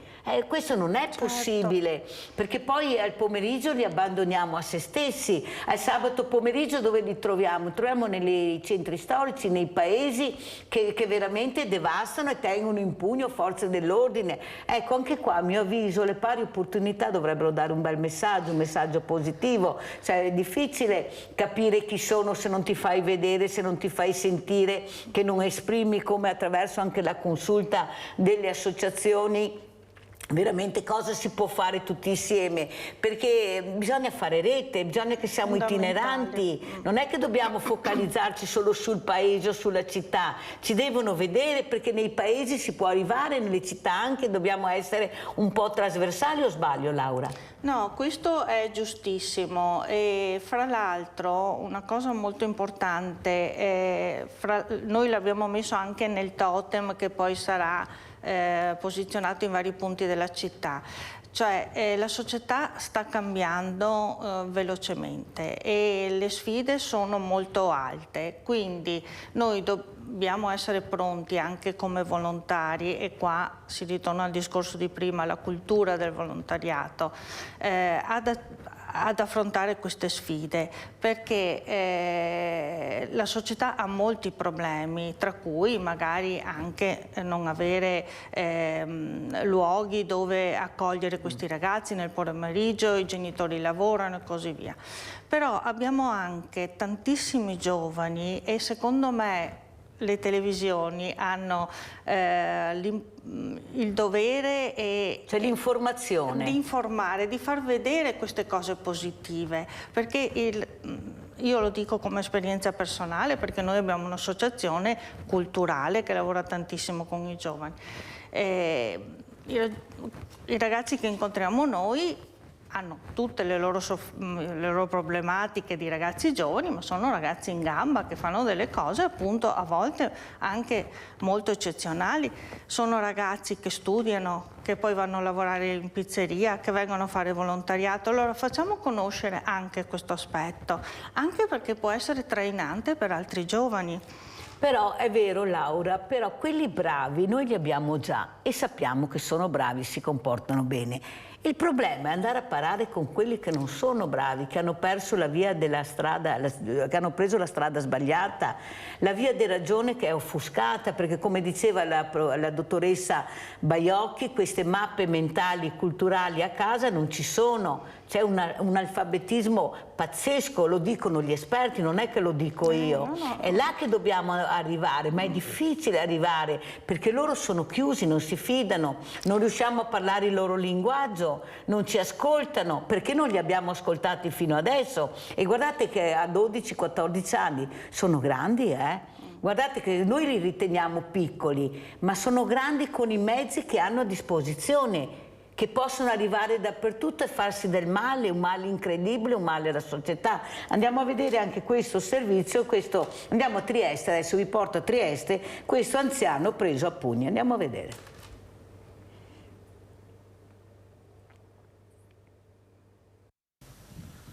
Ha picchiato selvaggiamente un anziano triestino, poi all'arrivo degli agenti ha aggredito anche loro tentando di aprirsi una strada per la fuga, ma gli uomini della polizia locale sono riusciti a bloccarlo e arrestarlo. Si tratta di un cittadino kosovaro di 30 anni, ora in carcere al Coroneo. L'episodio è avvenuto giovedì 24 agosto, ma la notizia è emersa solo oggi. Il fatto si è verificato nella tarda mattinata a una fermata dell'autobus tra Viale D'Annunzio e Via Salem. Tutto sarebbe nato da un diverbio per futili motivi tra l'anziano triestino e il kosovaro. Dalle parole il cittadino straniero è rapidamente passato alle mani. Il trentenne ha iniziato a colpire l'anziano con calci e pugni fino a farlo cadere a terra. 2 agenti neoassunti della polizia locale in servizio a piedi in Viale D'Annunzio sono stati attirati dalle urla dei litiganti. Gli operatori sono intervenuti per sedare la lite, ma alla loro vista il kosovaro si è dato alla fuga. Dunque è partito l'inseguimento a piedi e gli agenti, mentre allertavano i colleghi per avere rinforzi, hanno raggiunto il fuggitivo nella vicina Via Salem davanti a un cantiere.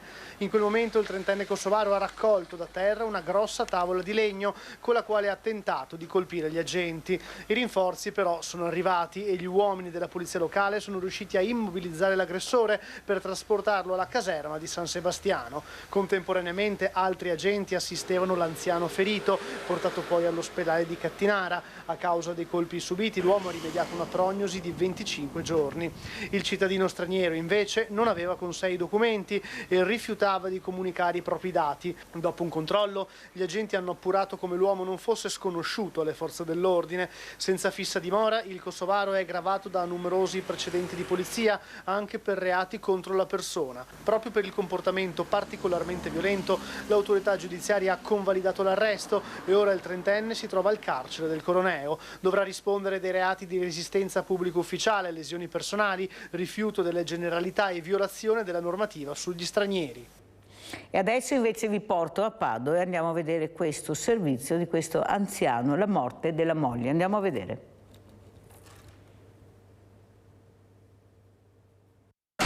E se venuto dentro da una finestra che mi ha fatto danno, avevo appena finito adesso qui.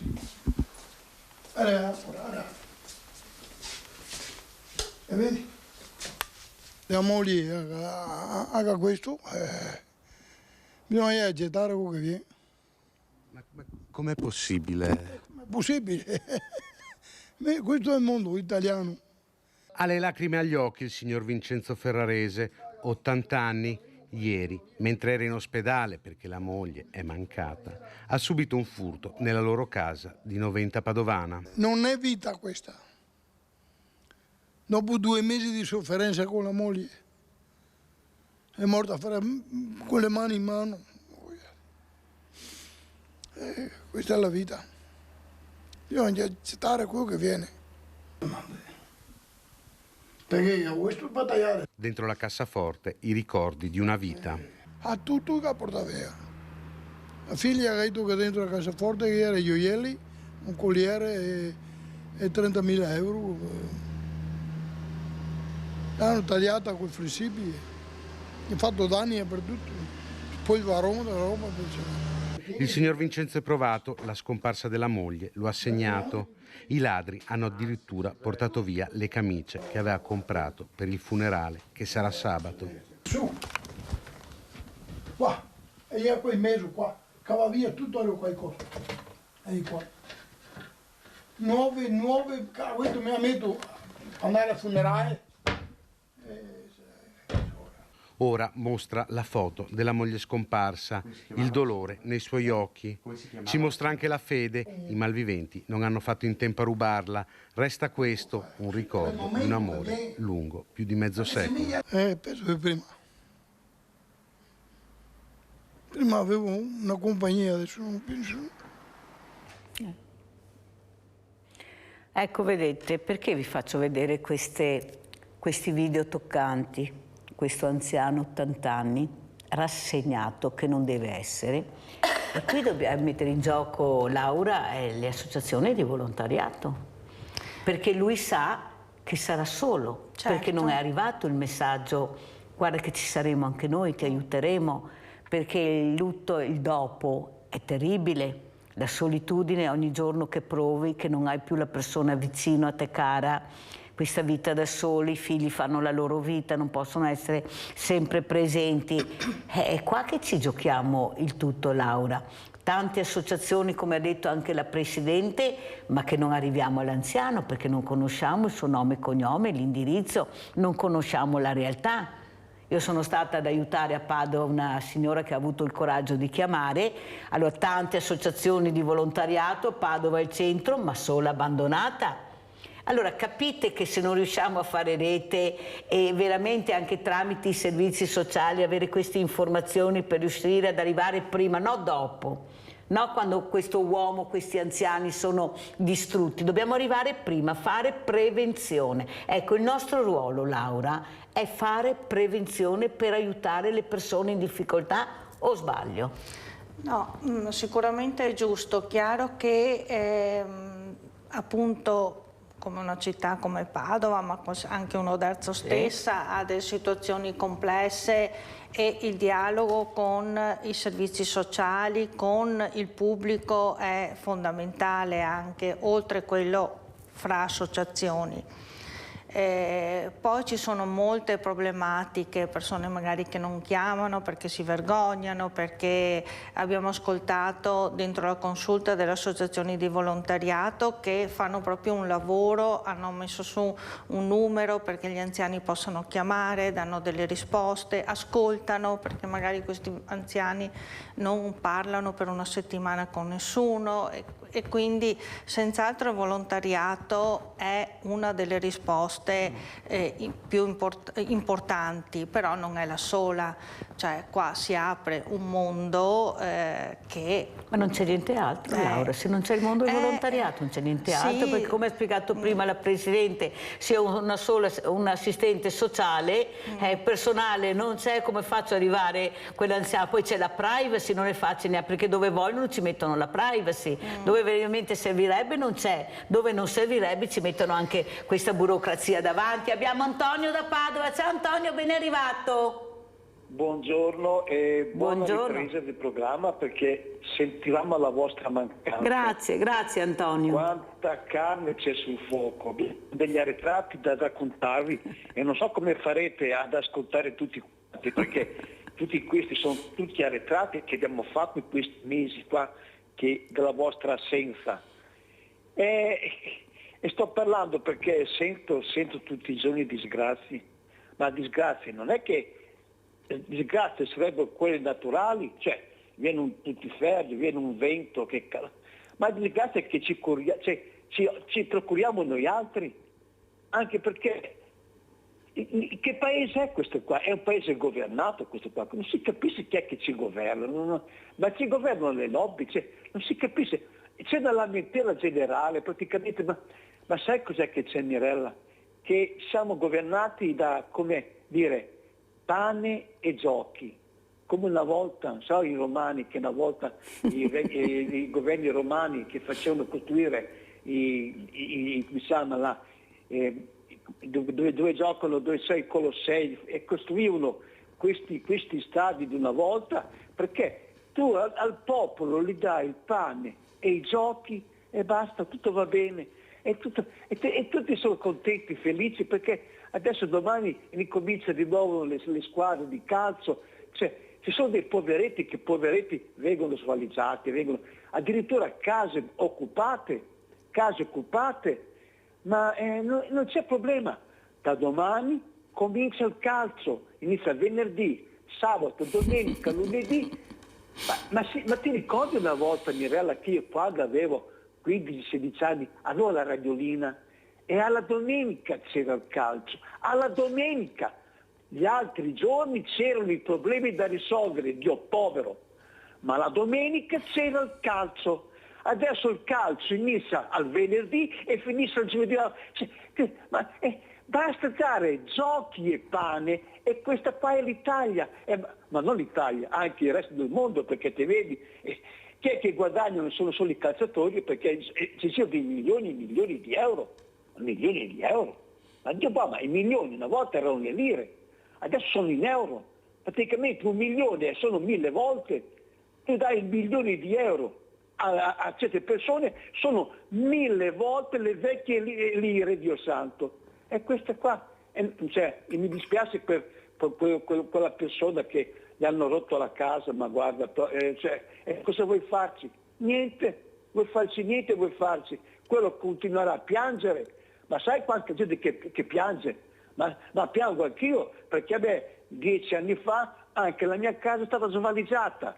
Vai a dire qualcosa ai carabinieri, il cavolo, Dio povero. Buongiorno e grazie. Grazie Antonio, mi dispiace perché anche tu purtroppo hai subito questo furto e non fa bene, però non deve esserci la rassegnazione, dobbiamo parlarne. Lo so che i messaggi sono devastanti perché purtroppo sono messaggi negativi, ma dobbiamo parlare di quelli. Il positivo fa già bene, fa del suo, non c'è il problema del bravo ragazzo, della brava persona. Il problema è che dobbiamo arrivare a questi. Non è possibile, non è tollerabile aver paura di uscire a portare addirittura il bidone dell'immondizia. Questi anziani che alle 5 si chiudono in casa non perché non hanno più voglia di uscire, ma perché hanno paura. Ecco, la paura regna sovrana. E non deve essere questo. I nostri giovani si devono muovere anche su questo, non solo a fare le scazzottate, devono aiutare queste persone, perché se loro stanno bene è merito di queste persone, come diceva la dottoressa Baiocchi, che hanno lavorato tanto e hanno fatto diventare i loro genitori quelli che sono diventati, forse più cattivi che buoni in certi casi, ma senza la direzione giusta. Allora Laura, sentendo appunto questo, il problema che abbiamo noi è il problema di i giochi, le feste, ma dobbiamo arrivare a casa alle persone, servizi alle persone che mancano. Noi sentiamo parlare sempre di cemento, di strade, ma poco servizi alle persone, manca personale, manca tutto e noi possiamo fare quello che possiamo, è già tanto, perché loro lo sanno, la politica lo sa, forse li abbiamo un po' viziati, se devo essere sincera, tanto loro non chiedono niente e fanno. Qual è il problema? Prego Laura. E perché sei diventata volontaria? Ecco, cos'è la storia di Laura? Sì, come dicevo prima, ci sono dei percorsi nella vita che ti portano a poi a decidere di fare un lavoro di volontariato. Nel mio caso è stata tutta un'esperienza anche da giovane, sono stata scout, i genitori mi hanno passato dei valori importanti e abbiamo fatto delle scelte di vita molto spesso verso gli altri. Poi a un certo punto della mia vita, non tanti anni fa, insieme ad altre persone abbiamo deciso di dire: ma cos'è che noi diamo ai nostri ragazzi di quello che sappiamo noi? E quindi abbiamo deciso di trasmettere le nostre conoscenze e abbiamo aperto questa associazione culturale dove le persone lavorano con dei professionisti, le persone giovani e fanno delle attività che sono realizzate, quindi mettono in pratica le loro conoscenze e le loro abilità. Sono tutte attività che comunque sono verso la comunità, cioè sono rivolte a portare dei temi nella comunità. Dicevamo prima appunto che... Servizi alle persone che mancano? Infatti sì, facciamo la festa del volontariato, però la festa del volontariato è come una vetrina dove tutti noi cerchiamo di far conoscere quelle associazioni che sono presenti, nel nostro caso, in Oderzo. Perché le dico che quando abbiamo iniziato ad organizzare tutto, anche tra di noi non ci conoscevamo, quindi in questo anno e mezzo è stata proprio una conoscenza di crescita anche per noi. Però, giustamente come dice lei, il lavoro... No, lei, mi dai di lei adesso. Il lavoro è quotidiano. E quindi è qua che noi, nel nostro lavoro quotidiano, che dobbiamo cercare di seminare il più possibile. Il lavoro quotidiano non è facile perché, come dicevi tu prima, diventa sempre più burocratico e richiede delle performance che non sono semplici, infatti tante associazioni hanno chiuso. Parliamo del RUNTS che ha un lato positivo da una parte, però c'è molta burocrazia e costi dall'altra. Abbiamo Mirella da Riese Piodecimo. Ciao Mirella. Ciao Mirella, ciao, bentornata. Grazie. E saluti anche alla signora vicino a lei. Volevo dire una cosa.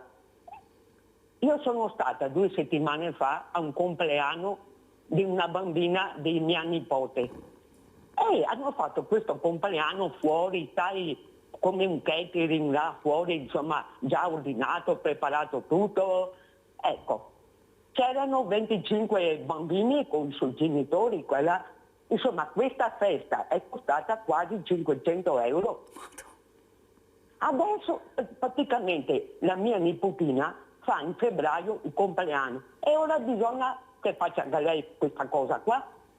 E, insomma ogni volta che un compleanno fanno queste feste private là fuori che ti costano insomma dai 400-500 euro.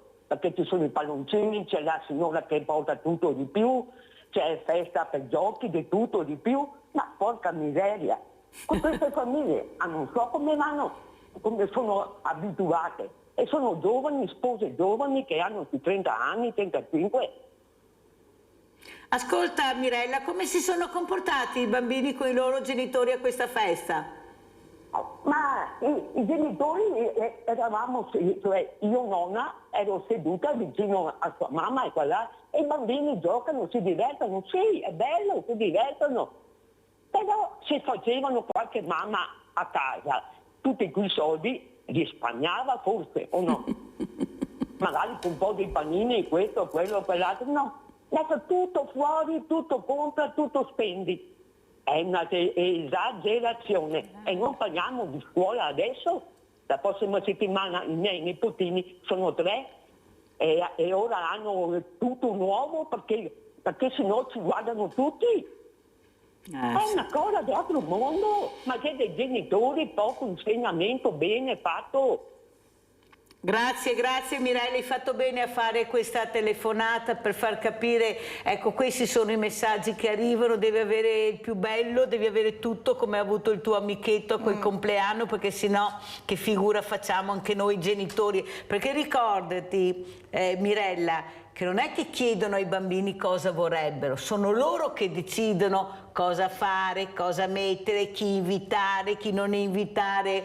Guardate che sono terribili questi messaggi che giustamente ha detto Mirella, ma perché tutta sta roba? Cioè è un'altra cosa il divertimento, ci si può divertire anche con meno, ecco, sono messaggi veramente sbagliati. Fatto benissimo, mi fa piacere di questa chiamata Mirella e salutiamo anche Riese Piodecimo, adesso arriva il Papa, chissà che il Papa porti, ecco, questo Papa molto amato da Riese, ecco, questa rievocazione, ecco, queste spoglie che arriveranno, speriamo bene perché non sappiamo più dove aggrapparci, ci aggrapperemo anche a questi papi che hanno seminato molto bene, come sta facendo anche il nostro Papa Francesco, poveretto, guardate, è in condizioni veramente incredibili, eppure gira, cerca di portare questo segnale di pace, è quello che può fare. È molto criticato che non si riesce a capire il perché il suo lavoro, cosa deve fare il Papa, non so, parlare di guerra, parlerà di pace, parlerà di unione il Papa. Allora Laura, come ci saluti Laura Finotto, ecco, cosa vuoi dire? Naturalmente vi invitiamo ai nostri appuntamenti, anche perché è importante conoscere anche altre associazioni e comunque è sempre un interagire. Poi soprattutto il 1° ottobre che ci sono tutti questi, anche negli altri eventi sicuramente, ma ci sono tutti questi laboratori, possono partecipare appunto le famiglie, i ragazzi più giovani, i bambini, e quindi il messaggio viene condiviso. Diciamo che io mi auguro che il volontariato sia sempre più forte e e possa appunto includere sempre più persone che siano senz'altro giovani, ma anche di altre culture, perché anche questa è una cosa che da sottolineare, che sarebbe importante, che già accade, ma ci vorrebbe molto di più. Poi gli argomenti sono tantissimi e sono difficilissimi e noi... Però un passo alla volta. Esatto. Ad esempio il 30 settembre, il 1° ottobre ci sono avvenimenti dappertutto. Allora io penso che sarebbe utile anche tra di noi, perché se vado a Oderzo non vado più a un'altra città, se vado a San Donà non vado più a Treviso, se vado a Treviso non vado a Conegliano. Certo. Anche le date, care associazioni di volontariato, cerchiamo di coordinarci un po', perché sennò Oderzo rimarrà Oderzo, Conegliano rimarrà Conegliano. Cioè non è possibile che il 30 settembre, il 1° ottobre tutti facciano tutto. Per carità, benissimo, però rischiamo di perdere quell'humus che è fatto di tantissime persone anche che non conoscono, di arrivare. Perché se tutti fanno no, ma lo fa lui, allora lo devo fare anch'io, non posso mica andare da lui, lo devo fare anch'io in casa mia. Perciò guardate che il 30 settembre, il 1° ottobre, me compresa, perché noi saremo all'ippodromo di Treviso, avremo il mondo, città e paesi. Meglio così, meglio di niente. Grazie ai miei ospiti, pubblicità.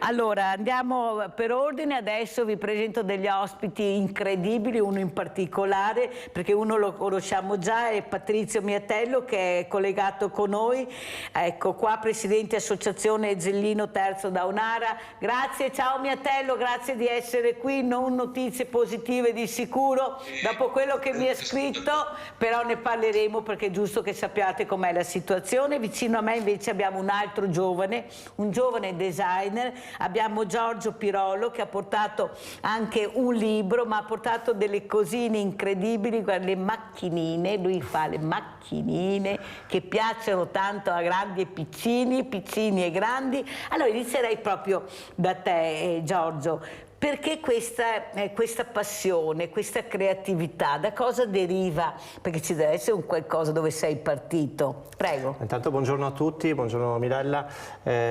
Ma sono partito dal curare un'attitudine che avevo, che era quella legata insomma, al disegno, alla creatività. Fin da quando ero bambino, a 6 anni, disegnavo macchinine nei quaderni di scuola. E poi ho cercato di sviluppare questa passione facendone un lavoro e a 19 anni sono andato a Torino ad imparare a disegnare le automobili, ma in questi 20 anni di carriera ho disegnato poi di tutto, dalle auto agli occhiali, alle sorpresine Kinder. Che sono queste, guardate, me le ha anche portate, guardate, con la macchinina dentro, che poi il bambino deve... erano scomposte in tanti pezzi. Bellissimo così, sì. Prego, Giorgio.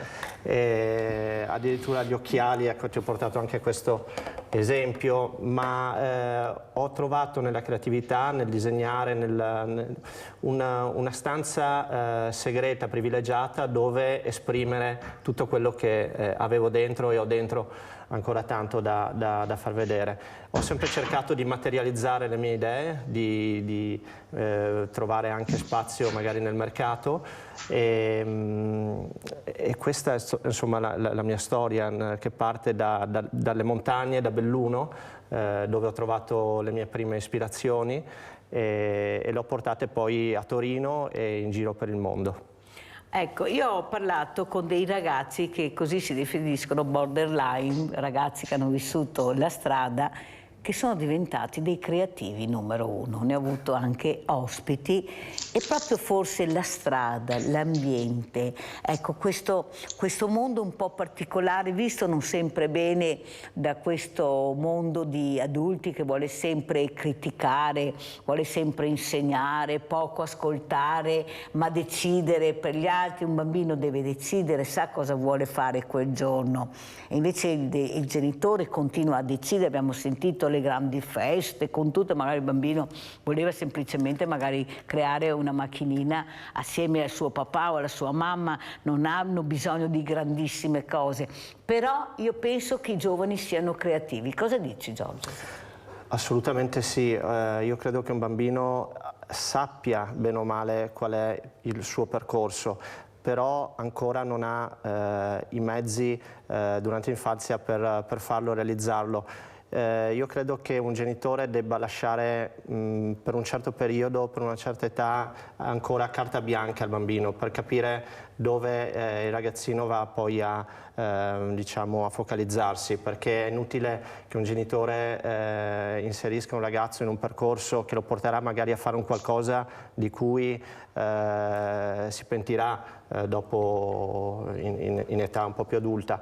Quindi lasciamo carta bianca ai ragazzi, ai bambini, lasciamo che acquisiscano informazioni e tutto quello che il mondo gli può dare e che poi cerchino di esprimere quello che hanno dentro. Un genitore può indirizzare, può dare una mano, ma non può fare del figlio quello che lui magari voleva fare nella sua vita precedente, che era quella di giovane.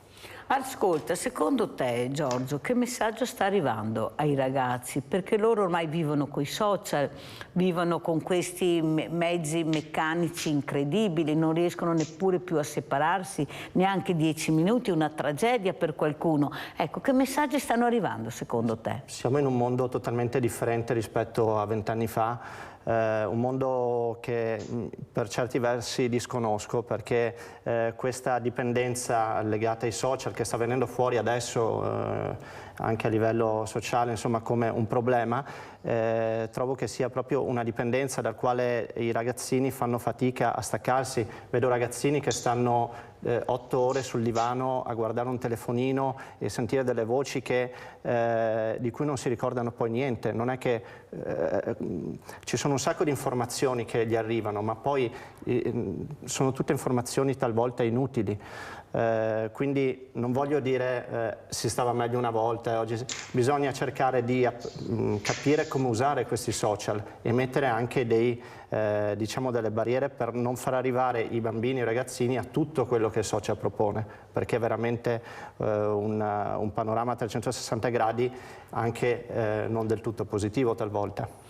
Ecco, la dottoressa Baiocchi prima parlava di barriere, delle mappe mentali, grazie e forse dovute all'analfabetismo che regna sovrano in certe famiglie.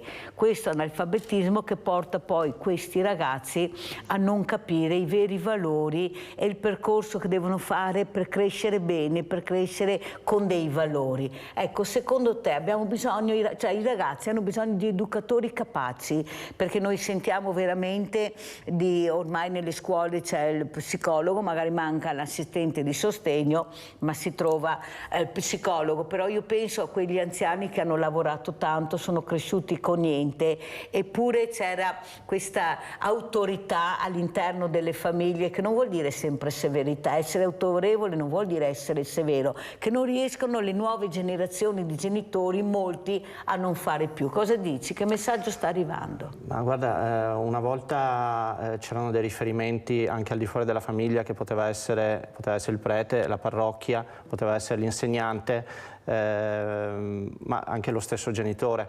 In questo momento i telefonini sono quasi un rifugio per questi ragazzi e quando un ragazzo non vuole ascoltare il genitore si rifugia nel telefonino e lì trova il suo mondo e si chiude, si autoesclude. Io trovo che appunto vada limitato l'uso del telefono da parte dei genitori, che devono ritrovare una certa autorevolezza. Complicità con i loro figli. E una complicità con i loro figli, perché se manca un dialogo, perché il genitore sta al telefonino e il ragazzino sta al telefonino, è chiaro che si infrappongono dei muri virtuali e non permettono alle due persone di comunicare.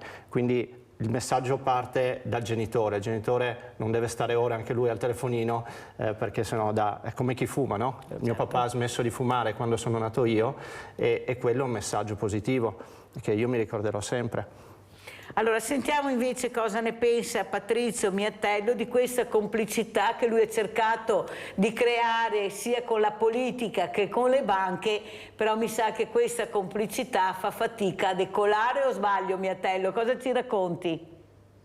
Ma diciamo che quello che siamo riusciti a fare ha portato dei risultati che nessuno si sarebbe aspettato, quindi i risultati, il fatto è stato fatto. Ovviamente si poteva fare molto meglio, si poteva fare diciamo con tempi minori, e quindi è stata comunque una battaglia, ed è una battaglia che continua, perché ricordiamo che per quanto riguarda i risparmiatori delle banche venete, ma anche di altre 9 banche del resto d'Italia, sono stati portati via tutti i risparmi, i sacrifici di una vita. Di questi soldi siamo riusciti a trovare i conti dormienti, a far istituire questo fondo che ha dato parzialmente l'iniziale 30% ai soci azionisti, e poi abbiamo combattuto per un ulteriore diciamo indennizzo con le rimanenze, e questo diciamo indennizzo è stato dato fissato con 10%. Questo 10% secondo noi è qualcosa che è positivo che sia stato dato, perché se non fosse stato dato adesso bisognava aspettare le 3.000 persone che su 144.000 o hanno sbagliato o gli hanno sbagliato, ancora peggio i professionisti, a fare le domande indicando un reddito e un patrimonio mobiliare inferiore del 2018. Quindi queste 3.000 persone che hanno tenuto in ostaggio, bisogna dirlo ora, perché c'è gente che continua a insistere di fare emendamenti per queste persone. Queste persone non c'è più possibilità, e non c'è mai stata possibilità di salvezza, perché il Consiglio di Stato questi gli hanno fatto causa, il 19 gennaio 2023 gli ha detto no, tu non hai nessun diritto, anzi rischiano anche una denuncia penale per mendaggio. Allora, noi ci dispiace per quelle persone, perché la legge, quando è stata cambiata e qualcuno l'ha cambiata, per assurdo bisogna stare attenti che c'erano tutta una serie di insidie che noi abbiamo sempre visto tutti, perché bisognava stare attenti col reddito, col patrimonio, e quelli che magari ha insistito per far cambiare la legge adesso continuano a chiedere rinvii, sanatorie. Ecco, fortunatamente il governo ha capito che se ci sono 540 milioni fermi lì da 1 anno e mezzo e ci sono persone, è vero che hanno preso il 30%, quindi uno ha perso 100.000 euro, ha preso 30.000 euro, ma questi 100.000 euro erano tutti i risparmi di queste persone, quindi il 30%, i 30.000 euro per chi diciamo ha perso tutto, per carità salvano, però se poi la rimanenza ci arriva fra 3, 4, 5 anni, cioè non va bene, perché questi soldi dovevano già essere dati 1 anno fa. Ecco, noi siamo riusciti, assieme anche dopo a tutta una serie di associazioni e professionisti che hanno capito che era inutile insistere con quelli che hanno sbagliato reddito patrimonio, a sollecitare il governo, che il governo diciamo che ha fatto una legge, ha aumentato di un 10% l'indennizzo, quindi chi ha preso i 30.000 euro potrà portare a casa praticamente altri 9.000 euro, che per determinate persone che magari coincidenza col Covid non hanno lavorato, partite IVA, pensionati che hanno pensioni basse, ecco, i 9.000 euro sono vitali. Quindi noi siamo partiti, il governo ha dato il via a questo, fino al 31 luglio per chi aveva cambiato l'IBAN bisognava fare questa procedura, anche qua c'è stata gente che ha detto sì, troppo poco tempo. Ecco, però attenzione, era solo per chi aveva cambiato IBAN, non per tutti. Quindi se un 15-20% ha cambiato IBAN, gli altri sono in automatico. Ti ricordi, Mirella, che avevo parlato anche con il direttore di Cassa Marca, sì, che ringrazio, perché lui immediatamente dopo si è messo a disposizione dei clienti come altre banche. Quindi bisogna finirla di dire fa tutto, non dico, ecco, non va bene niente. No, abbiamo fatto un percorso. È ovvio che se non c'erano quei conti dormienti nessuno prendeva niente, perché la legge in Italia non funziona, e soprattutto nel caso del sistema bancario ancora peggio. Quindi io ho sempre detto attenzione, prima che le banche fossero cancellate aveva senso, perché c'erano soldi a fare azioni, iniziative illegali, cosa che noi abbiamo fatto, ma abbiamo fatto la costituzione di parte offesa a Roma con Veneto Banca, quando Veneto Banca e Popolare Vicenza in assemblea aveva votato contro, e noi da soli contro tutti siamo andati, abbiamo preso i documenti e le banche hanno tirato fuori 660 milioni. Insoddisfacente, però le hanno tirate fuori. Poi quando hanno tirato fuori, fra l'altro, perché anche là a tante associazioni bisogna avere, non si può accettare l'elemosina, quindi dei 660 solo 420 milioni sono stati spesi, poi hanno cancellato le banche. Dal cancellamento delle banche tutte le iniziative legali non servivano, oppure servivano se fatte in maniera misurata e specifica, no come. Comunque noi abbiamo fatto la nostra strada, abbiamo messo d'accordo 5 governi, no uno.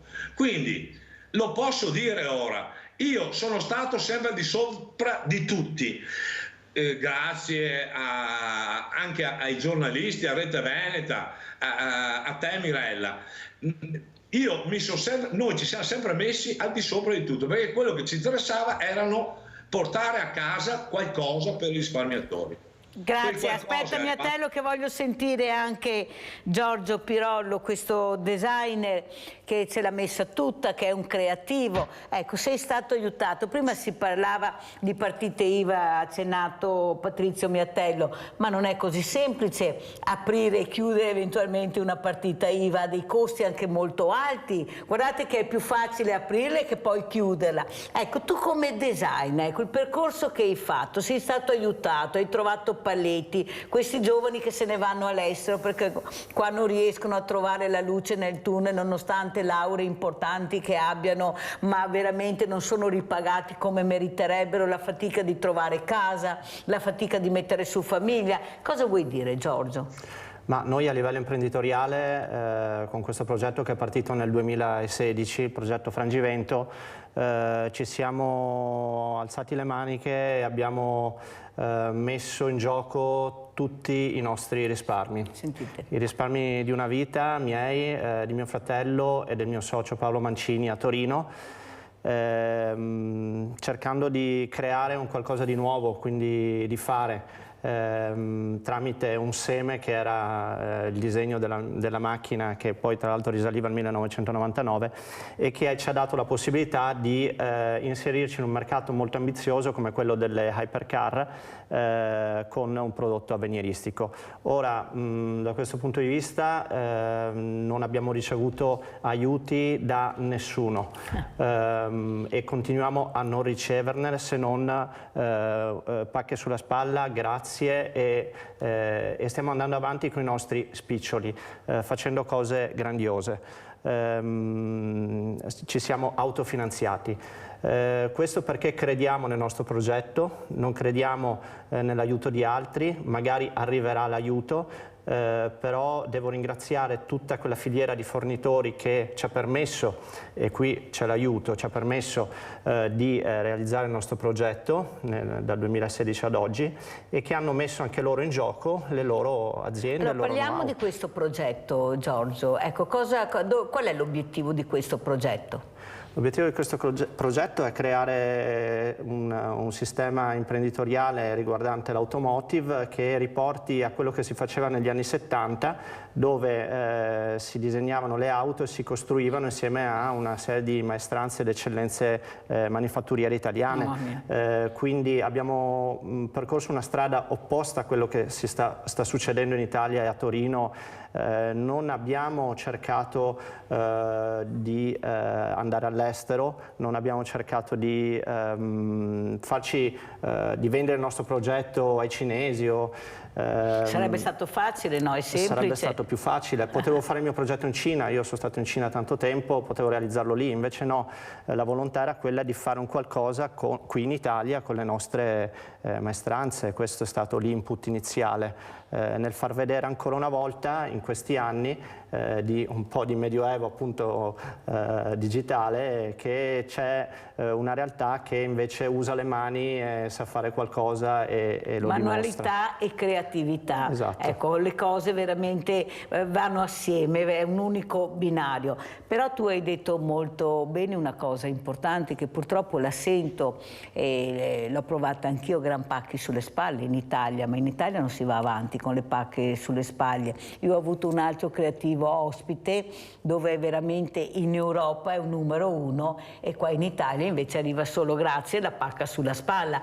Ma può un paese, secondo te, Giorgio, pagare i parassiti e non pagare le persone che veramente lavorano, che creano, che danno benessere, perché si crea anche benessere, si crea lavoro, e il lavoro è importante in questo periodo, e noi invece vediamo veramente un parassitismo che è terribile, con dei costi pazzeschi. Ecco, da giovane cosa vorresti dire? Cosa vorresti dire alla politica? Ma se io calcolassi tutte le pacche sulla spalla e tutti i complimenti che ricevo per la macchina sarei ricchissimo. Purtroppo la realtà è un'altra. Io voglio dire alla politica di non guardare il passato, ma di guardare il futuro, di guardare le nuove start-up, perché fra tante start-up che ci sono, molte anche non del tutto rilevanti. Spiega cosa sono ai diversamente giovani le start-up, Giorgio, dai. Le start-up innovative come la nostra sono delle aziende giovani che hanno un'idea e rientrano in questa categoria di start-up, insomma delle aziende nuove di ragazzi che hanno qualcosa da portare sul mercato e rendere poi replicabile e creare una situazione commerciale interessante. Ecco, la nostra è una start-up alla fine, facciamo Supercar ma siamo una start-up e quindi dobbiamo andare avanti e chiedere alla politica di credere anche in noi, non solo a aziende del passato che continuano a ricevere fondi e non si sa poi dove vadano a finire questi fondi, ma di dare dei fondi alle aziende giovani nuove, di dare la possibilità almeno per una volta di emergere anche a noi. Cosa vuoi dire, Patrizio Miatello? Ecco, questo ragazzo, questo giovane che sta cercando di far capire che gli abbiamo ancora i giovani bravi, che ci credono, che lavorano e che veramente stanno cercando di dare risposte magari anche a quei giovani proprio con la creatività. Ecco, ma dobbiamo investire su loro. Quante pacche sulle spalle hai preso tu, Miatello? Ma paghe sulle spalle ne prendi sempre tante. Poi la gente non vede l'ora di criticarti o pugnalarti. Ecco, diciamo che io penso che da come ho sentito parlare Giorgio, io penso che ha le idee molto chiare, soprattutto in un punto. Lui ha detto: noi siamo partiti autofinanzianti, che è, diciamo, la base di qualsiasi progetto futuro. Ogni attività impresa deve riuscire ad autofinanziarsi. Perché? Perché le banche, purtroppo, non fanno più le banche, o meglio, alcune riescono a farlo, ma il sistema bancario, vediamo i tassi, è comandato da qualcuno che è al di sopra dello Stato, che è al di sopra delle banche italiane, cioè la BCE.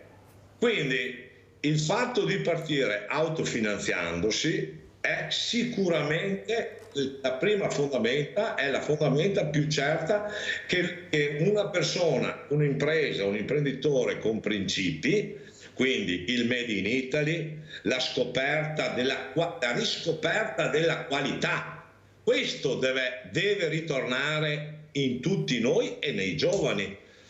Secondo me, con questi due ingredienti il successo è garantito, perché se anche uno non va a fare numeri elevati, fare il poco ma buono, il buon vino è nella botte piccola. Quindi io faccio tanti auguri.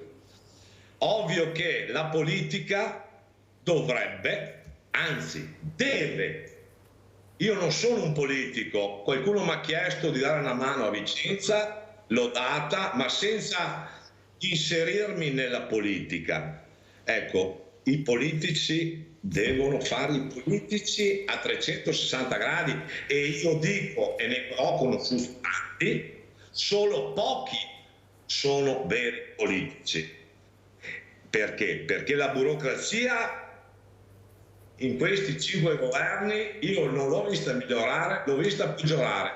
L'unico punto positivo è stato il fondo indennizzo risparmiatori, con qualche problematica, ma però che la burocrazia ha messo a posto, cosa che in Italia quando si crea un problema si fanno commissioni e tutto e va avanti sempre peggio. Commissioni di vigilanza che poi non si sa mai dove vanno a finire, e quando vediamo appunto i nomi delle commissioni di vigilanza il punto di domanda è molto importante, perché alla fine noi non sappiamo mai niente.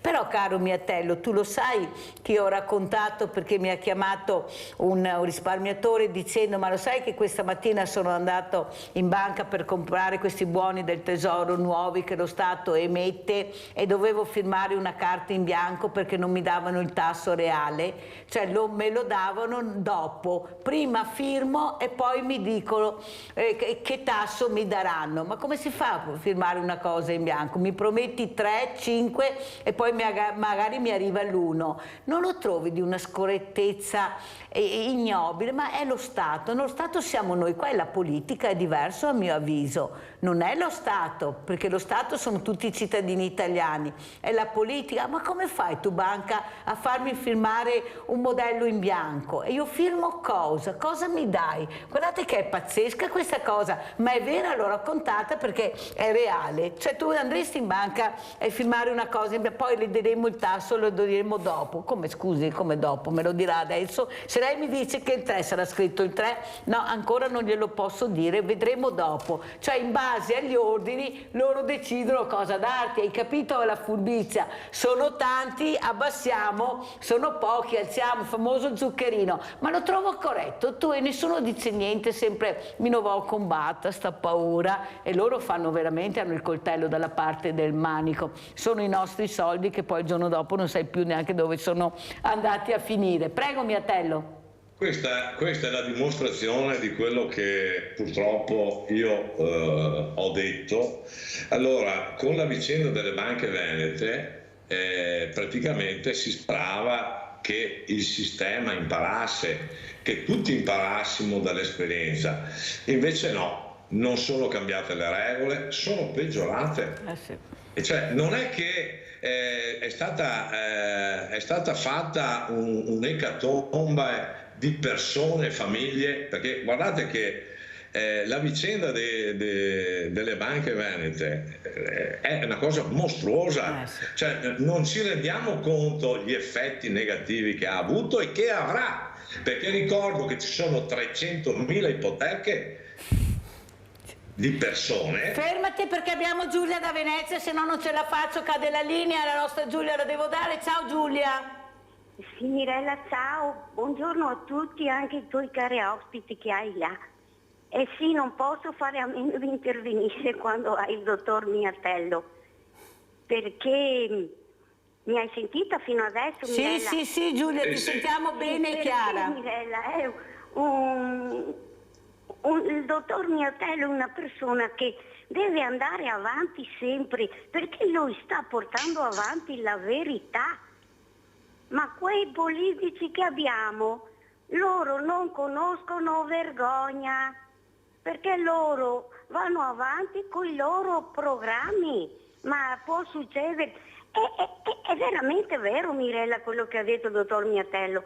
Andremo sempre peggio perché guarda come siamo ridotti.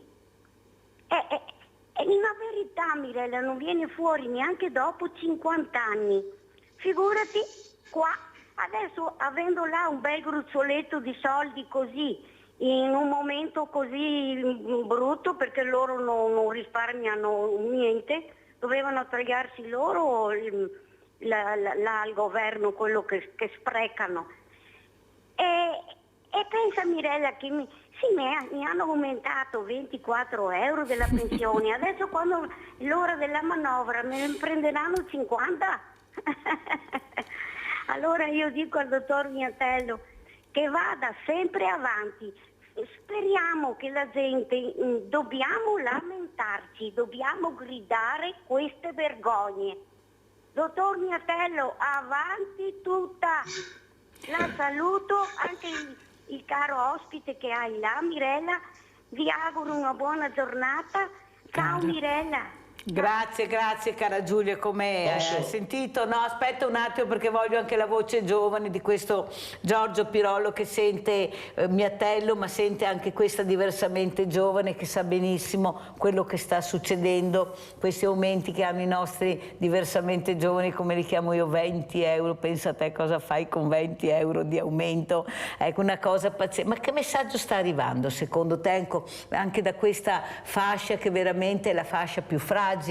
È la fascia che dovrebbe essere sostenuta, sono anche le aziende, sono gli artigiani che li hanno azzerati, non ci sono più artigiani, non ci sono più famiglie che vanno in vacanza perché non ci sono più soldi che girano, pochissimi, hanno azzerato proprio quella che era la creatività, la produttività del paese, le persone che lavoravano, che creavano e che mettevano in moto l'economia, o sbaglio Giorgio?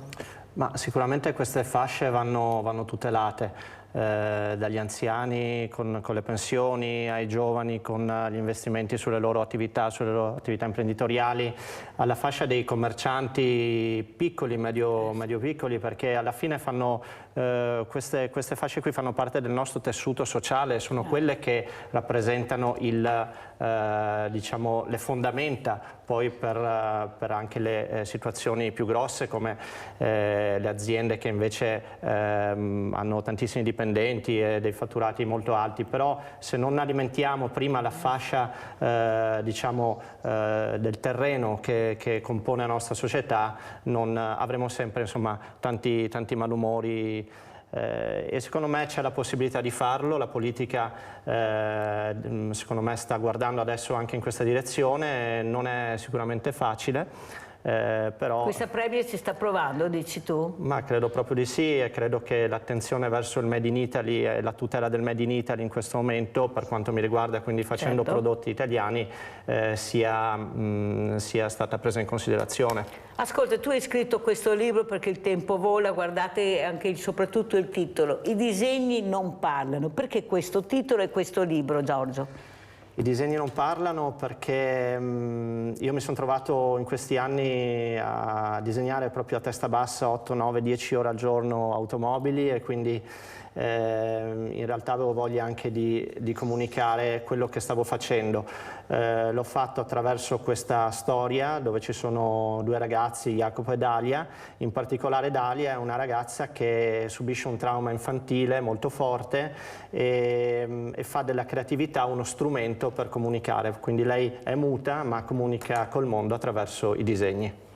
Mi viene in mente Bibbiano quando sento parlare di disegni, questi bambini che disegnavano questi disegni, ecco, questi mostri, e invece la realtà era un'altra, erano disegni deviati, anche nel disegno puoi deviare quella che è la realtà, o sbaglio, Giorgio? Ma assolutamente, i disegni sono una traccia, sono una testimonianza e soprattutto nel caso di Bibbiano bisognava saperli leggere, bisogna saper leggere i disegni dei bambini perché è il loro modo magari di comunicare qualcosa che a voce non riescono a dire a un adulto, e quindi fare molta attenzione, bisogna essere molto sensibili secondo me in ogni cosa, perché ogni cosa fatta bene porta a delle dinamiche positive, ogni cosa fatta male porta allo sfaccello, quindi cerchiamo di avere più attenzione a quella che i social in questo momento ci stanno togliendo, perché tutto viene generalizzato e banalizzato nel nulla alla fine. Si può dire cominciamo a disegnare di più?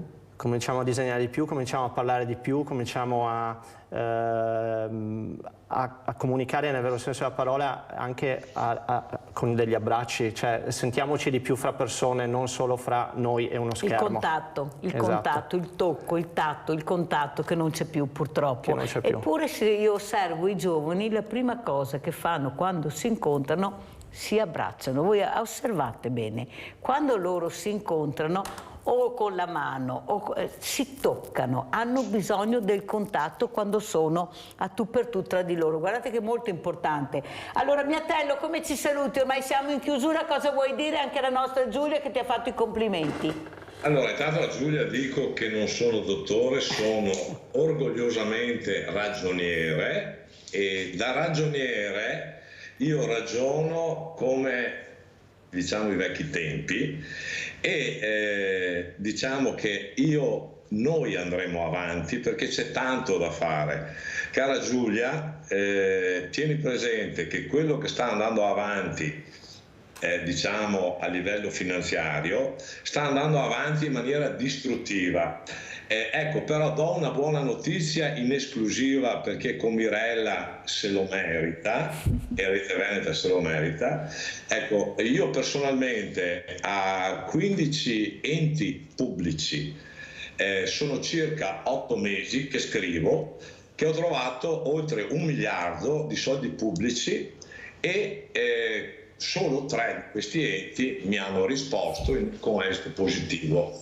Quindi io dico, da ragioniere di Onara, di Tombola, riesco a trovare 2 miliardi e mezzo per fare il fondo, riesco a far tirare fuori 660 milioni assieme a Mazzon e Bettiol, e dopo tutte le associazioni che prima mi pugnalavano e poi mi vengono dietro.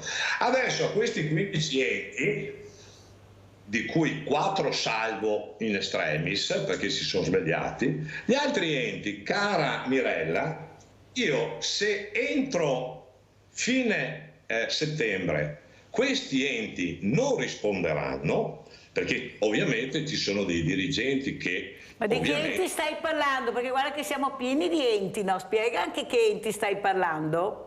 No, non faccio nomi, sono enti che tu rabbrividerai come tutto il popolo italiano, farai salti mortali, e questo ti do parola mia. E questi soldi io mi auguro che verranno recuperati, una parte vengano investiti sulle imprese, start-up, sulle associazioni, sulle persone che stanno male, su persone a cui è stato portato via tutto, casa. Quindi io mi auguro di fare di portare a termine questo nuovo sogno da ragioniere. Non ho studiato la Bocconi, non ho fatto corsi di politica. Ascolta ragioniere, allora voglio farti vedere il servizio, perché siamo proprio in chiusura, visto che è un servizio che ti riguarda. No, se no non ce la faccio. Guardiamo Consoli Veneto Banca. Le indagini su questo filone di reati fallimentari commessi nella gestione di Veneto Banca sono ormai addirittura d'arrivo, e entro l'estate verrà emesso l'avviso di chiusura indagini, dove verranno dettagliati i capi di imputazione nei confronti di una dozzina di indagati. Non fa nomi il capo procuratore di Treviso, ma è chiaro che anche stavolta protagonista del terzo e ultimo filone delle indagini sul crack di Veneto Banca sarà Vincenzo Consoli, già condannato a 3 anni per il reato di ostacolo alla vigilanza dalla Corte di Appello di Venezia nel gennaio scorso e attualmente a processo in primo grado per associazione a delinquere finalizzata alla truffa. In questo caso il focus è su una serie di reati fallimentari, tra questi la fattispecie più pesante è quella di bancarotta per distrazione. Non più e non solo il meccanismo delle cosiddette azioni baciate. Sotto la lente dei sostituti procuratori Massimo De Bortoli e Gabriella Cama ci sarebbero anche diversi finanziamenti concessi a gruppi e aziende senza adeguate garanzie, soprattutto per speculazioni finanziarie, importi ingentissimi anche per decine di milioni di euro. In questo terzo filone sembra scongiurato l'incubo prescrizione, diventato realtà con l'accusa di falso in prospetto e che potrebbe scattare anche per le ipotesi di truffa. Il perché sta nel codice di procedura. Il rischio di prescrizione per questo filone è abbastanza remoto, perché il tipo di reati che verrà contestato ha una prescrizione di 10 anni almeno, che poi diventano 12,5 con gli atti interruttivi, e il decorso della prescrizione parte dal 2017, quando c'è stata la sentenza di messa in liquidazione. Sull'eventuale processo Terra già pende però un'altra spada di Damocle, visto che la Corte di Cassazione deve ancora esprimersi sul ricorso presentato contro lo stato di insolvenza. Una pronuncia in senso contrario rispetto a primo e secondo grado condurrebbe il terzo filone su un binario morto. L'altra variabile riguarda la costituzione di parte civile dei risparmiatori. Normalmente nei processi per bancarotta si costituisce parte civile il curatore, che recupera nell'interesse di tutti i creditori le somme recuperabili nei confronti degli imputati e poi le mette a disposizione della massa dei creditori con dei piani di riparto che tengono conto dei crediti di ciascuno e anche del livello di privilegio che ogni credito ha. Allora, come commenti ai 2 minuti volevo solo dirti che l'avvocato Bettiol è lo zio del nostro Giorgio Pirollo. Vedi che il mondo è proprio piccolo a volte. Vai velocissimo, velocissimo perché siamo in chiusura, vai. Bancarotta, se anche andasse avanti, hanno detto chiaro, sono i creditori, i soci azionisti non sono creditori, sono soci, quindi non prenderanno niente anche se dovesse andare avanti quel filone. Ecco, chiudo con Giorgio dicendo guarda che a Onara di Tombolo è stata progettata la prima macchina italiana dal Conte Giusti, supportato da Papa Pio X, che era parroco di Tombolo, e hanno fatto il progetto della mia Arien Giusti, poi progetto che si è impossessato e per creare Fiat e ha dato origine alla Fiat. Quindi partiamo dal 1800 da Onara e io sono da Onara. Allora veloce, come ci saluti? Velocissimo. Saluto tutti, io non mollerò, ci sono belle sorprese anche per i risparmiatori che causa forza maggiore non hanno preso l'indennizzo. Ecco, noi andiamo avanti per tutelare il risparmio, che il risparmio rubato va ridato, e per tutelare il futuro, quindi ci saranno grazie a Patrizio Miattello, presidente dell'Associazione Gelino Terzo da Onara, grazie a Giorgio Pirollo che rivedrete all'Ippodromo di Treviso. Abbiamo fatto velocemente un insieme di cose. Grazie tanto a voi, la posta di Mirella.